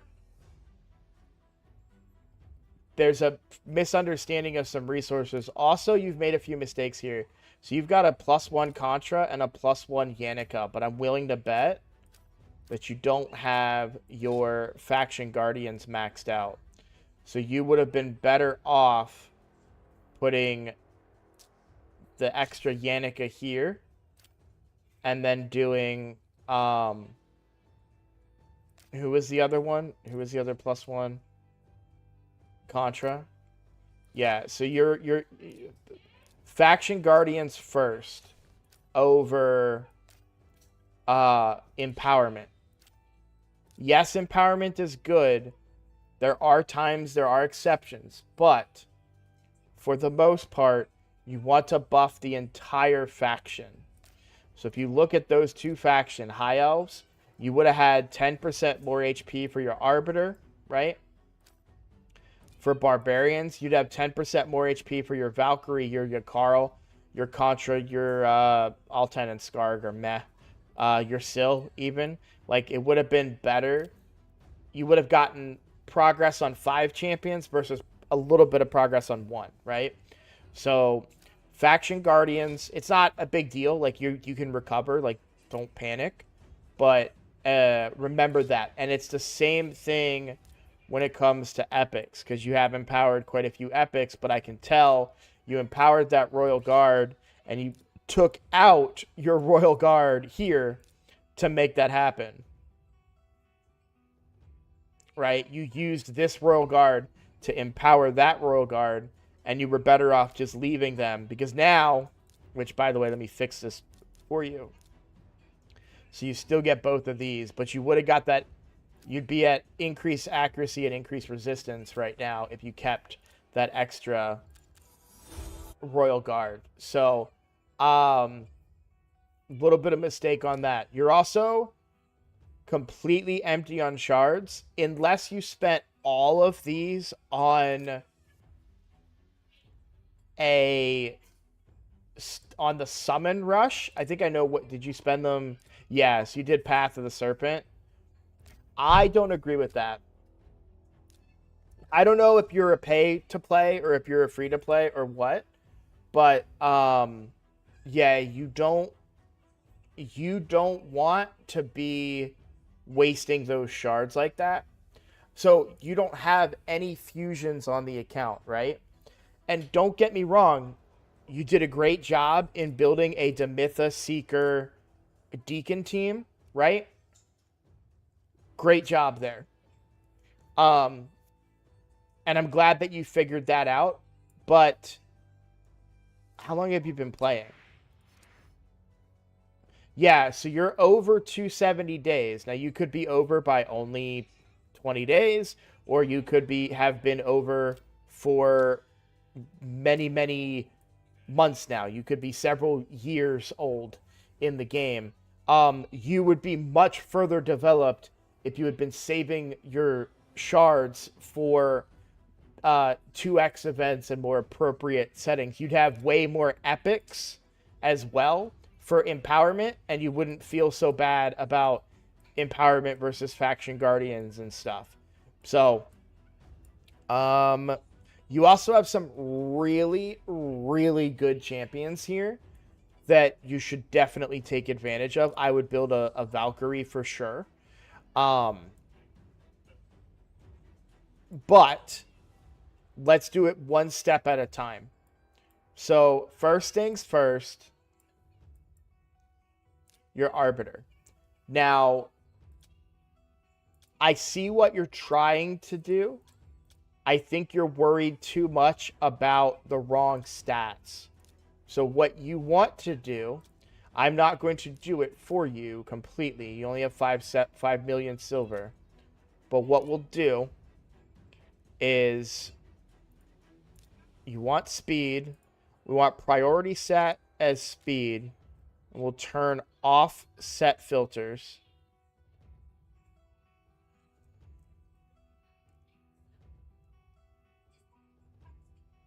And I'm looking to see if there's any... We'll do equipped as well.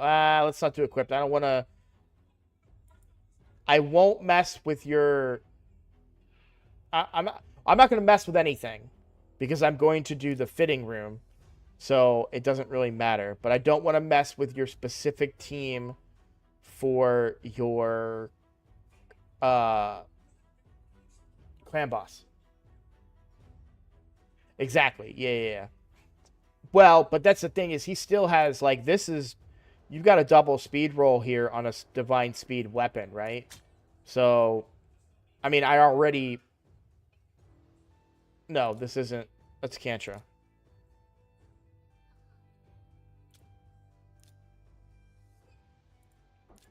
Speed...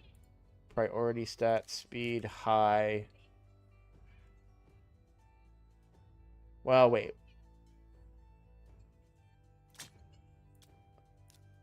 What are your fastest boots? Let's find out.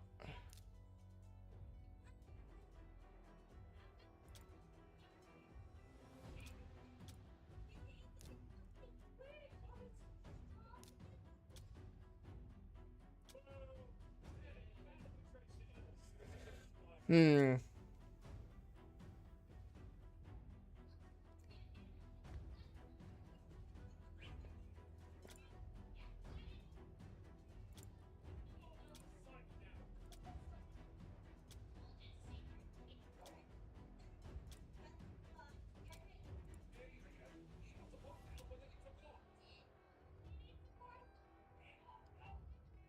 All right. So I would put these boots on my Arbiter. Okay. And then we want your highest speed items.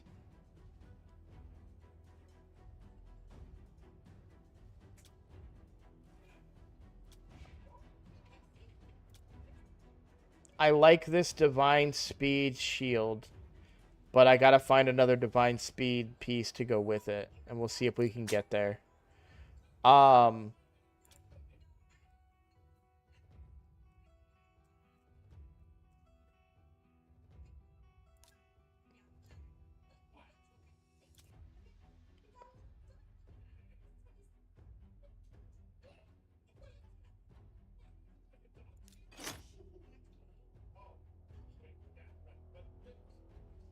let's do. All right, so I'll take away chest now.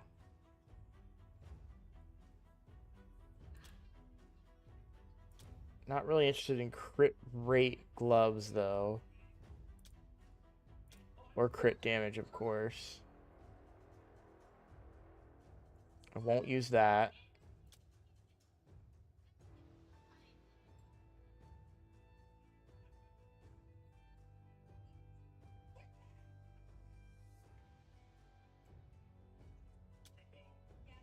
I like this helmet.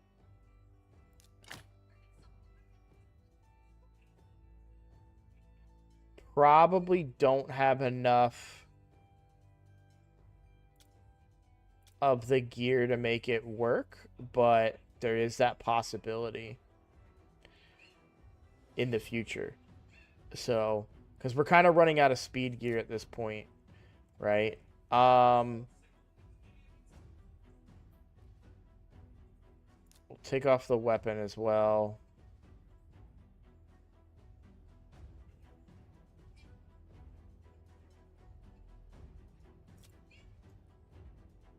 So that could roll.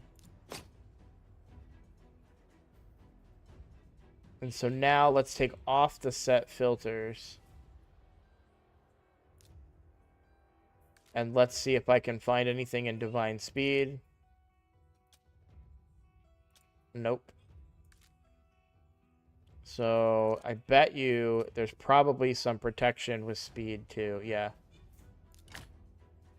Okay. So these aren't even leveled. And you've got 251 speed. So your Arbiter is sped up much, much faster.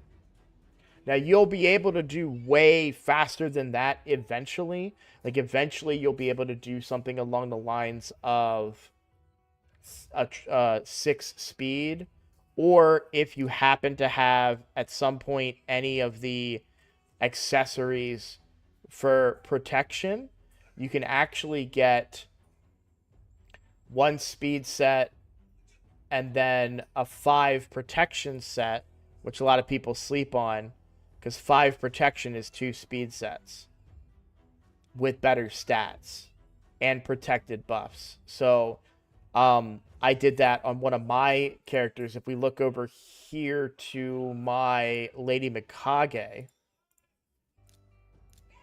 who I've built very, very fast, you'll see I have 1 speed set, and then I have a 5-piece protection, and that gives me 2 more speed sets. Now, a perfect world would be 6 speed pieces up here, and then 3 down here. So you're getting 12, 12, 12, 12. That would be probably the best scenario, but that's a lot harder to do. But why is it important for Arbiter to be so fast? She activates everything else about your team. So what I am going to do close that. Preset manager. And I will... So you've used this. That was your old. That's what you're currently wearing. So I will save this as a preset so that you'll be able to activate it. Now, none of this gear is leveled. This gear can only get better. So it's 251 speed right now, but level this gear.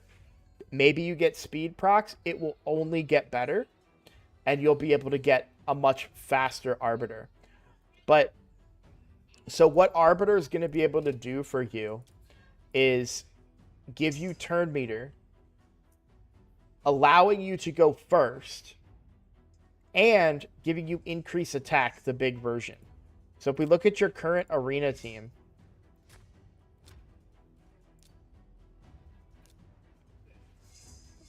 your increase attack is coming from Seeker. And yes, you're getting turn meter fill, but guess what? Your Seeker's slow. And your Seeker is slow because I run this team. Seeker has to be slow for Clan Boss. He is not used anywhere else from now on. He is your Clan Boss Seeker. He is way too slow for Raid Shadow Legends. Great for Clan Boss. Great for an unkillable team, but too slow for Arena. Too slow for everywhere else in the game. So don't use him anywhere else. And you're using your Demitha because you're scared. You don't need to use Demitha. Demitha does nothing for this team.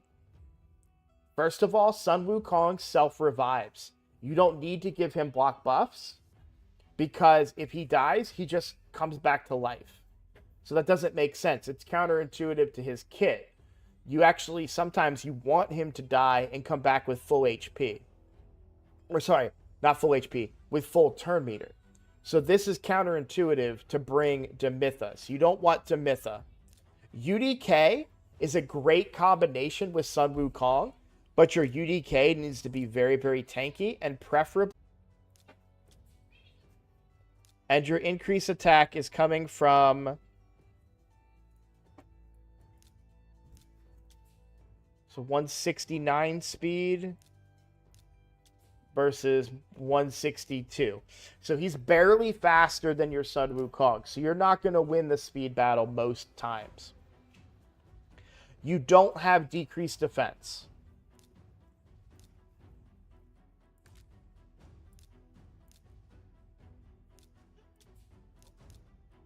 No. Oh, no, you do. Sorry. Yeah, no, you don't. You don't have Deacon. Yeah. So what team would I recommend? So I would recommend a fast Arbiter, a super, super fast Arbiter with the speed aura. Her aura is faster than Sun Wukong's. And if you use the build I gave you, she would be faster than Sun Wukong. Or she would be faster than everybody. So she would go first. And then you would go Deacon. And then because you don't have a way of doing enough damage, you can use 2 nukers. So I would use Sun Wukong. And then any one of your other nukers. You could use Yannicka. I wouldn't do that because they're double spirit. So I would probably go with Trunda. I would go with Genbo, who's really, really good. Probably better for you to... Let's go Genbo. So Genbo is going to be easier for you to build. And we'll call this RB suggested team. Okay. And I would do Arbiter, opens with that. Deacon opens with that and that. I don't know what his speed is. His speed is 185. So right now he outspeeds everybody. And then Sun Wukong would open with this and then this. Now, I do it this way. Normally you open with Staff of Wonder, but you can't one-shot anybody yet. What's up, Squibble? So until you can one-shot somebody, you just have to do the Now You See Us. If you open with this, you will always polymorph your target, and you don't really want to polymorph your target most times. And then Genbo, we will open with Sword Trance, and then do Heartless Blitz. Now, the reason I'm saying to use Genbo is very simple, because Genbo self-buffs crit rate. So Genbo gives himself, before he attacks, he gives himself 30% crit rate. So you only need to build him to 70% crit rate, making him much easier to build. In fact, your Savage gear, which was kind of limited, might be pretty good on him because it doesn't have a lot of crit rate on it. So you might be able to get away. You still need some crit rate. You can't go no crit rate.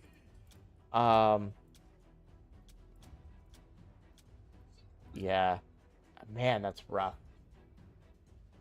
I definitely want to do crit damage gloves for sure. He's also affinity-wise going to be better because you won't worry about weak hits with him. So he kind of covers your bases a little bit more. So Savage is the goal. You don't have good enough Savage gear at the moment, but you'll get there for sure. So I wouldn't worry about that too much.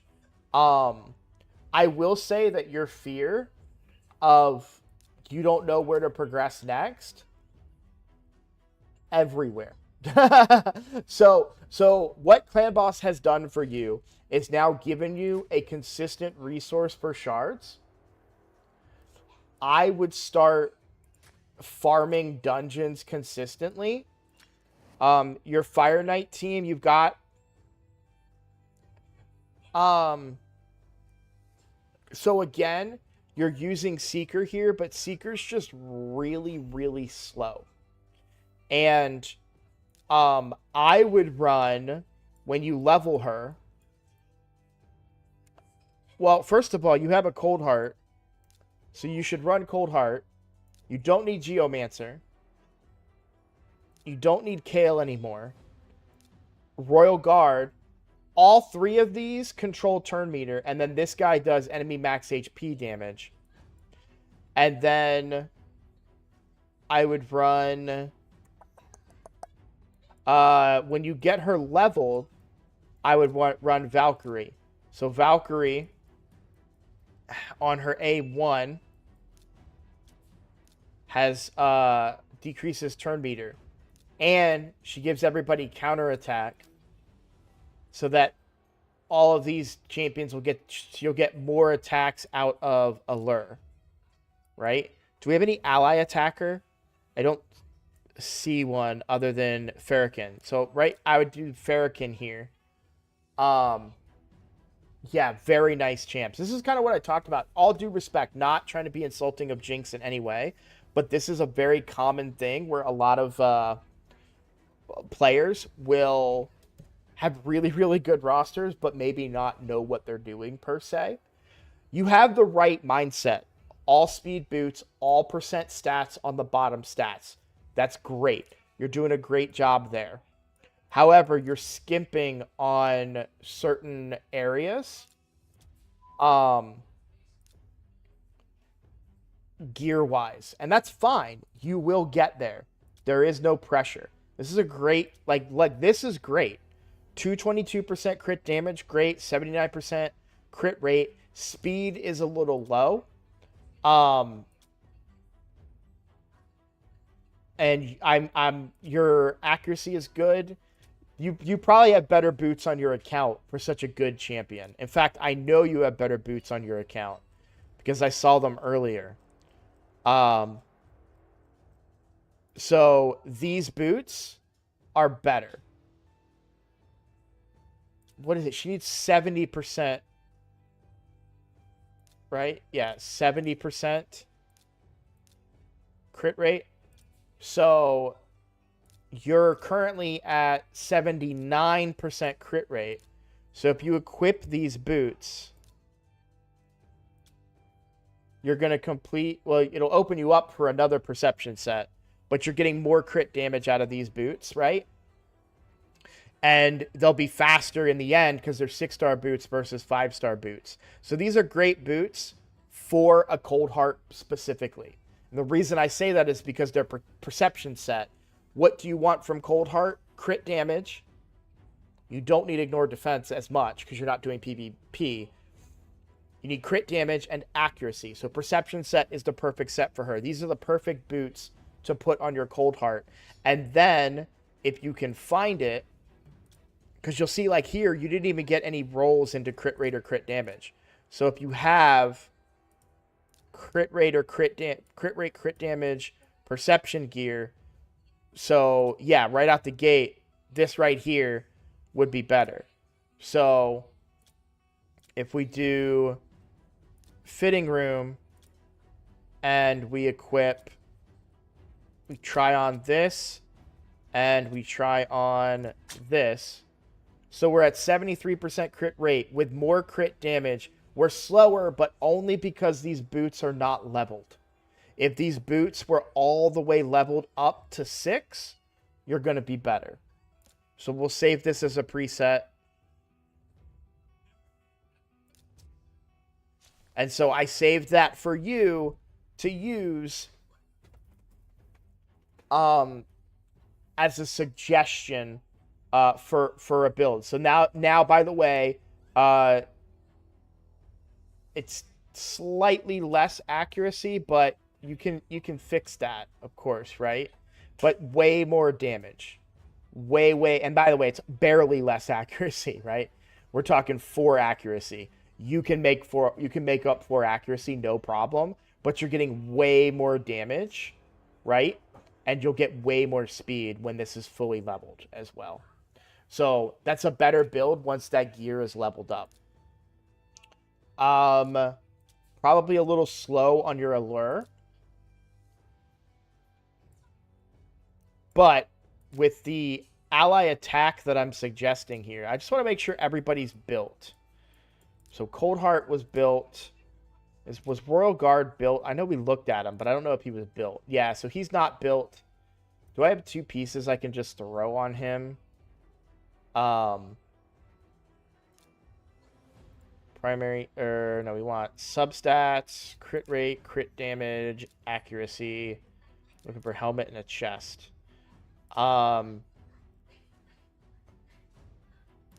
We can equip that one, and then do we have any crit rate, crit damage chests that are leveled?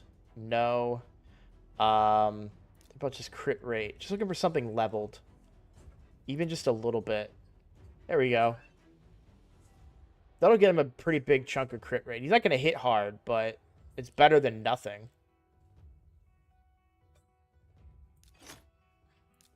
All right, so what are we at? 95. Okay, so that's fine.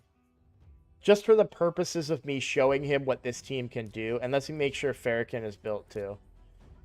All right, so Farrakhan, 179 speed. All right. I do worry about the waves a little bit, but we'll see if they're that hard.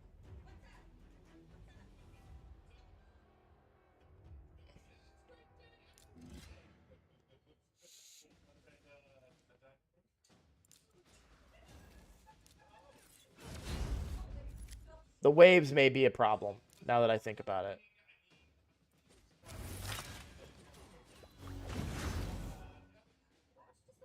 So we should sleep them.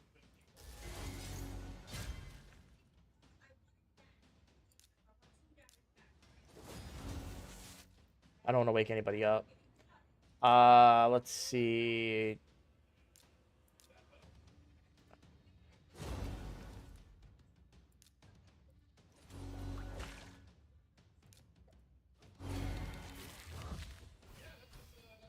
Yeah.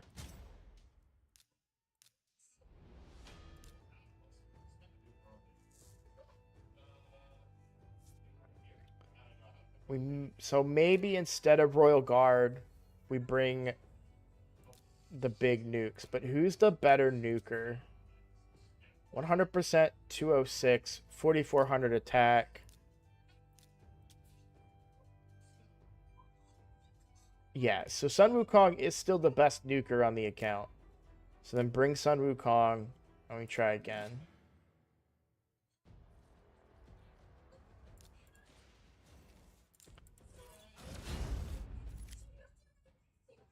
So I want to get somebody really low so that I can use Sun Wukong's A2 to success.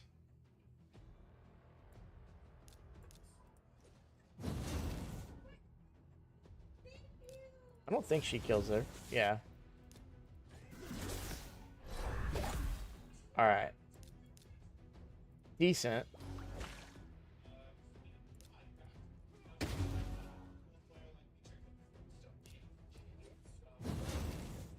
We're just trying to turn meter control here.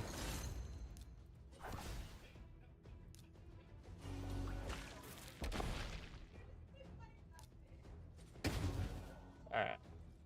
That's one wave down.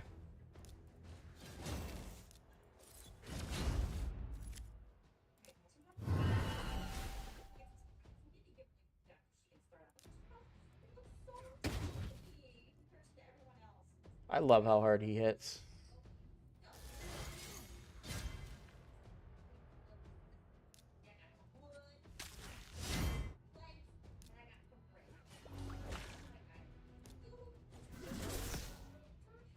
I really needed that to land.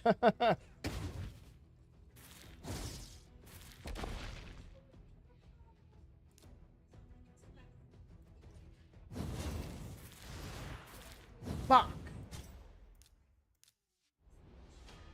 Ugh, you need to build your Sun Wukong better. It's really annoying. I know.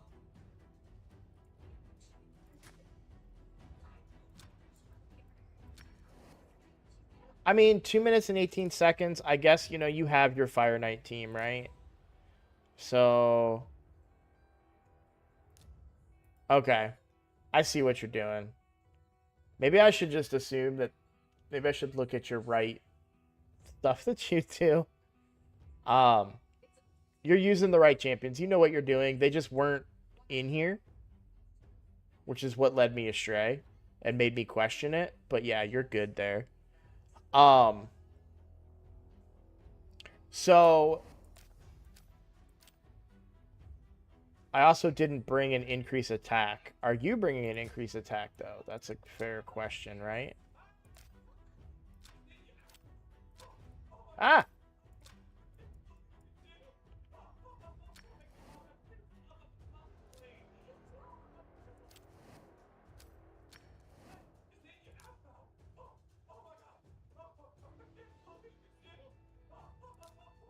Does Farrakhan do increase attack? I'm way too tired to do it. Account takeover today. No, he just does crit damage and crit rate.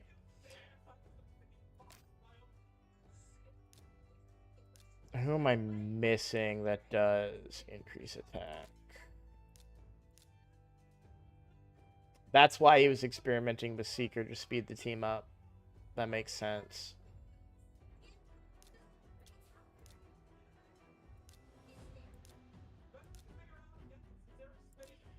But Arbiter is still the better increase attack.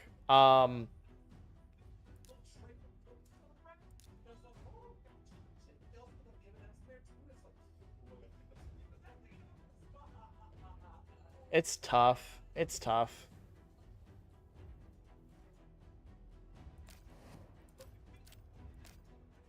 So, what is it that you need to focus on next? You need to focus on collecting gear to improve champions. Wave clear is going to be a problem for you moving forward.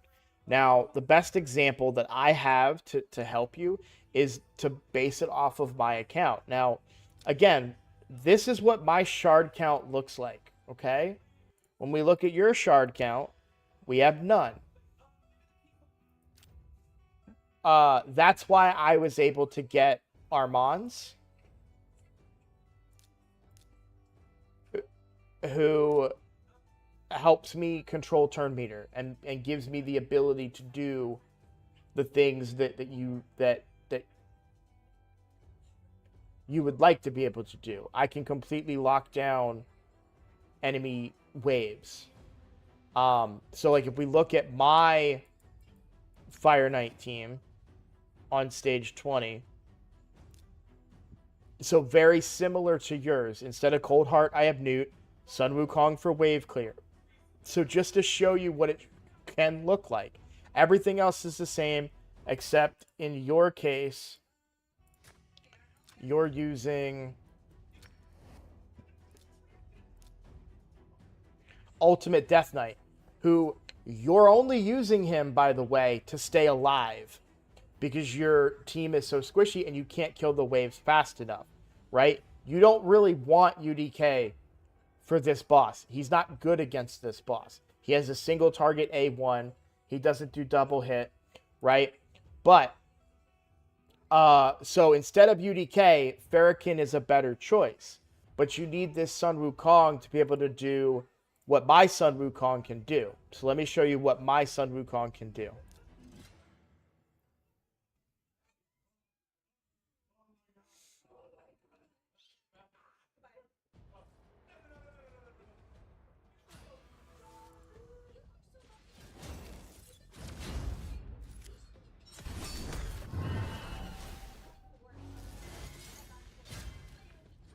Honestly, if I A2 there instead of A3, I clear that wave.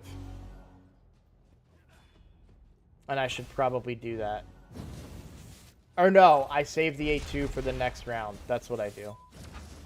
Because he just A1'd. I realize that now. So here, I gain control. Now this, you don't have to do that part. That's just to make things easier. What? Mr. Sun Wukong, what are you doing?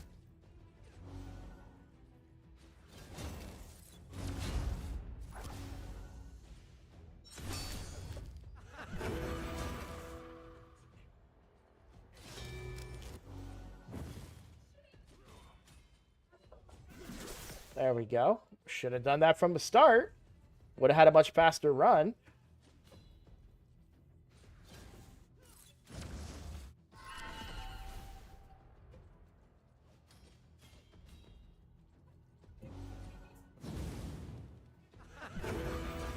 Was that you touching the lights or did the power flicker? Okay, okay, that just scared me, that's all. It's fine, it's fine. I just wanted to know what it was. Alright, but my point is, you'll see the boss is not getting a turn. Right? The amount of turn meter reduction that you get out of Newt is very similar on Cold Heart, surprisingly. Not when you include ally attacks, of course, but you've got to learn. Turn meter really won't be a problem for you. Newt, for me, is just a bonus. The Cold Heart is going to chunk the boss down and get you a victory quicker. I need to fix the AI on my Sun Wukong, though. He is not smart.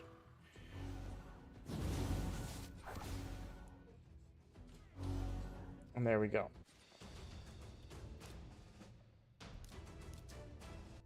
So let me fix that while I'm thinking about it. I just don't think I've ever updated it. Yeah, I don't do anything, that's why. And he also doesn't have any increased attack here. So he might not even clear this wave like I think he can. But they do have decreased defense and weaken. Yeah, see, that's reasonable. There we go. That's much better. And then on this one, he's going to A3 and A2.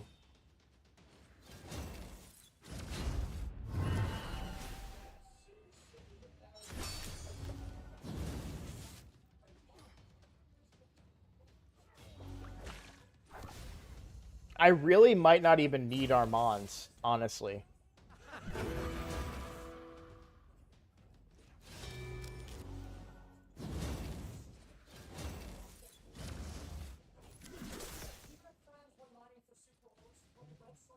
I could probably run Arbiter and speed it up.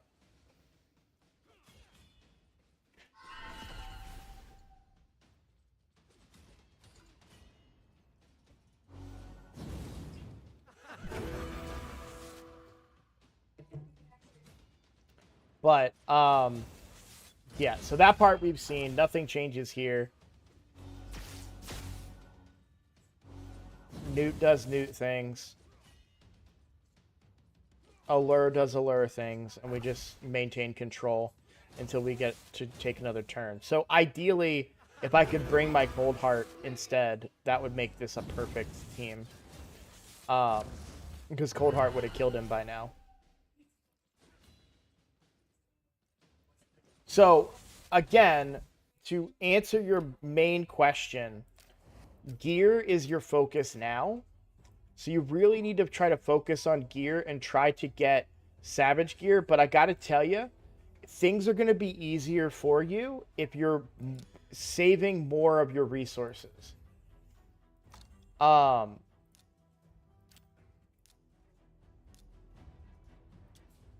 It does look like most of your champions are booked.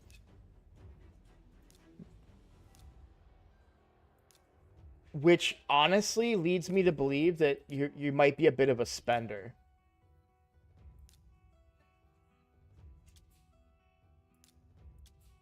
Which is fine. No judgments. I'm just communicating that as a, I would focus on getting your dungeon teams in order. Okay? Once you get consistent farm on your dungeons, which you have already. Like, this is, in 2 minutes, 18 seconds, it's consistent. It is. Like, that's a reasonable time. Could you improve it? Yes, but it's a reasonable time to farm these areas of the game and get yourself the gear that you need. Now, what do you do for your presets? Let's see, filters. Yeah, you're using your filters. You can uncheck those. Well, maybe not blue. But I would try and get some Savage gear to help you with wave clear. Or find some crowd control options, right? But we're talking freeze. You could build your Carl, right? And use him the way you've got stun. So you do have the stun here, but it's not consistent, right? It's only 70% chance of stunning, but still you have that. You also have your stun here from Miscreated, right? His Fire Knight time was, it says 2 minutes. I don't know that the team he runs actually does it in 2 minutes, though. It could have been just a record that he had. This is the team that he runs for Fire Knight here. It says 2 minutes, but he can't get through the waves as far as I can tell. So, my next goal, if I was you, my next goal would be to build this Sun Wukong in Savage gear and be able to take care of the waves like this Sun Wukong does. Congrats on the Delaja pull. The other thing, because he just reminded me of it, right? The other thing that you could do, too, is get Lady Mikage. Easier said than done, right? But once you get Lady Mikage, which you as well need Enda. Once you get Enda, fuse Lady Mikage, and Lady Mikage has on her A2 100% stun with a turn meter decrease. It's not as good as Armand's because she doesn't gain, she's not stealing the turn meter, but she's stunning them and reducing their turn meter, and she's an ally attacker. So then all wave content becomes a non-issue for you. So until you get Lady Mikage, but either way, you still need to build Sun Wukong in Savage if you can. You want a way to ignore defense everything else you're doing everything right. Your champions are built stats over sets. Good, right? And I still stand by that, but at a certain point, your stats start to fall off. Like, this is a, like, if we compare builds on Sun Wukong,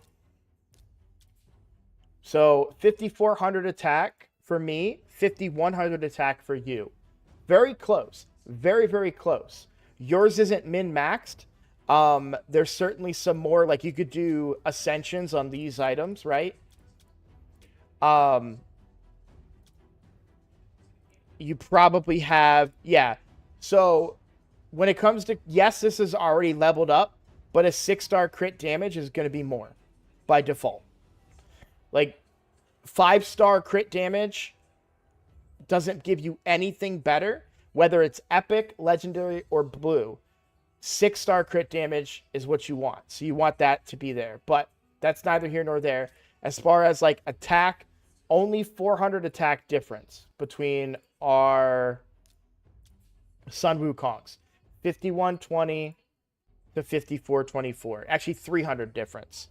So don't care about defense as much, but yours does have more defense, which is good. Mine is 190 speed. Yours is 162. Way slower. Way slower. I have 99% crit rate. You've got your 104. I've got 222% crit damage. You have 230. You have more crit damage than me, but I can one-shot waves because I'm ignoring their defense. And that's the secret, right? So when you come over here and we say, okay, I've got one set of Savage. So I'm ignoring 25% of defense. And I only have a little bit less crit rate than you. Or crit damage. By 8% less crit damage. And a little bit more attack by only 300 attack. So that goes to show you apples to apples, right? I'm doing the same wave as you, and I'm almost one-shotting that wave, right? And you can't even take them to half HP, it didn't seem like, with your Sun Wukong. So ignoring defense is a really, really big part of it, and you will get there. Another thing that you could do, which it looked like you tried to do by bringing Seeker, was giving increased attack to your Sun Wukong to make him hit a little bit harder. Because that will make, my Sun Wukong isn't using, in fact, I'm willing to bet, I wonder if I can speed up my own run. This is your account. Let me go to my account. I do have to end this stream here really quickly, but I do want to test something very quick and go back here. And I wonder if I take Armand's out and I put in an increased attack champion with a double hitter.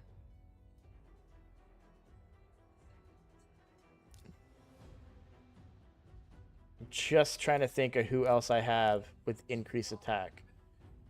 Yeah, she makes the most sense. So if I bring her in, I should probably do it with the team setup, huh? So do Fire Knight team, take Armand's out, put in Arbiter, and tell Arbiter first choice. All right, let's see if this goes faster.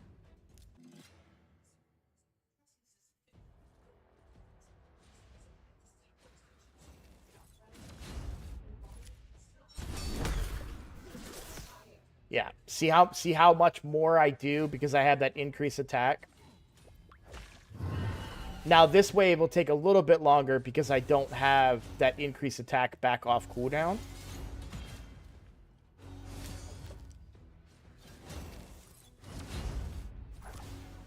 But they're all going to be low by that time anyways. So, I should get another attack off here.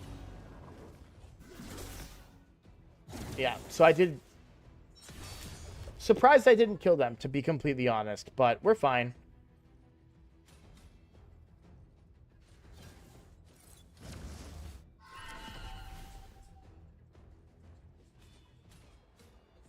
So she should get a little bit of turn meter reduction. Maybe not enough. We might be in a little bit of trouble now. Not having our Mons to reduce the turn meter here.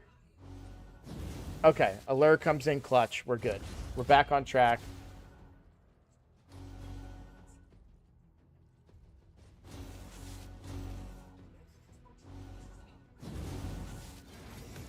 And we're just cycling around till the next time Blessed Bash is up at this point.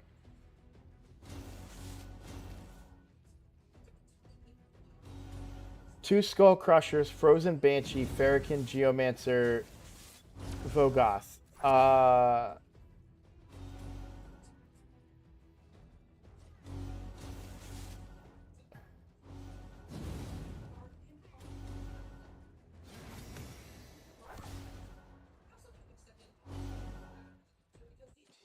So that was still longer than my best time, but probably faster than what we were doing. Yeah, I think our Mons makes a big difference even on the boss there.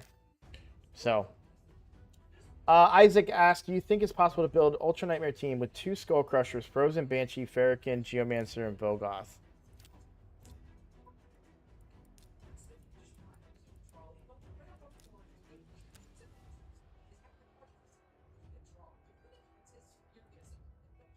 That is so much counterattack and ally attack, but I don't understand who for. Yes, you're going to land more poisons on the A1, but you're going to take up all your room with poisons. So you're not going to have decreased attack up. You're not going to have decreased defense up.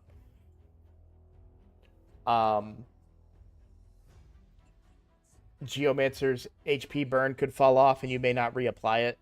So no, I don't think that would work, if I'm being honest.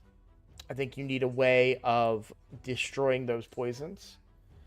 Or a different A1. By the way, Isaac, I would say use Ninja. If you want to do two Skull Crushers, you want to do a Farrakhan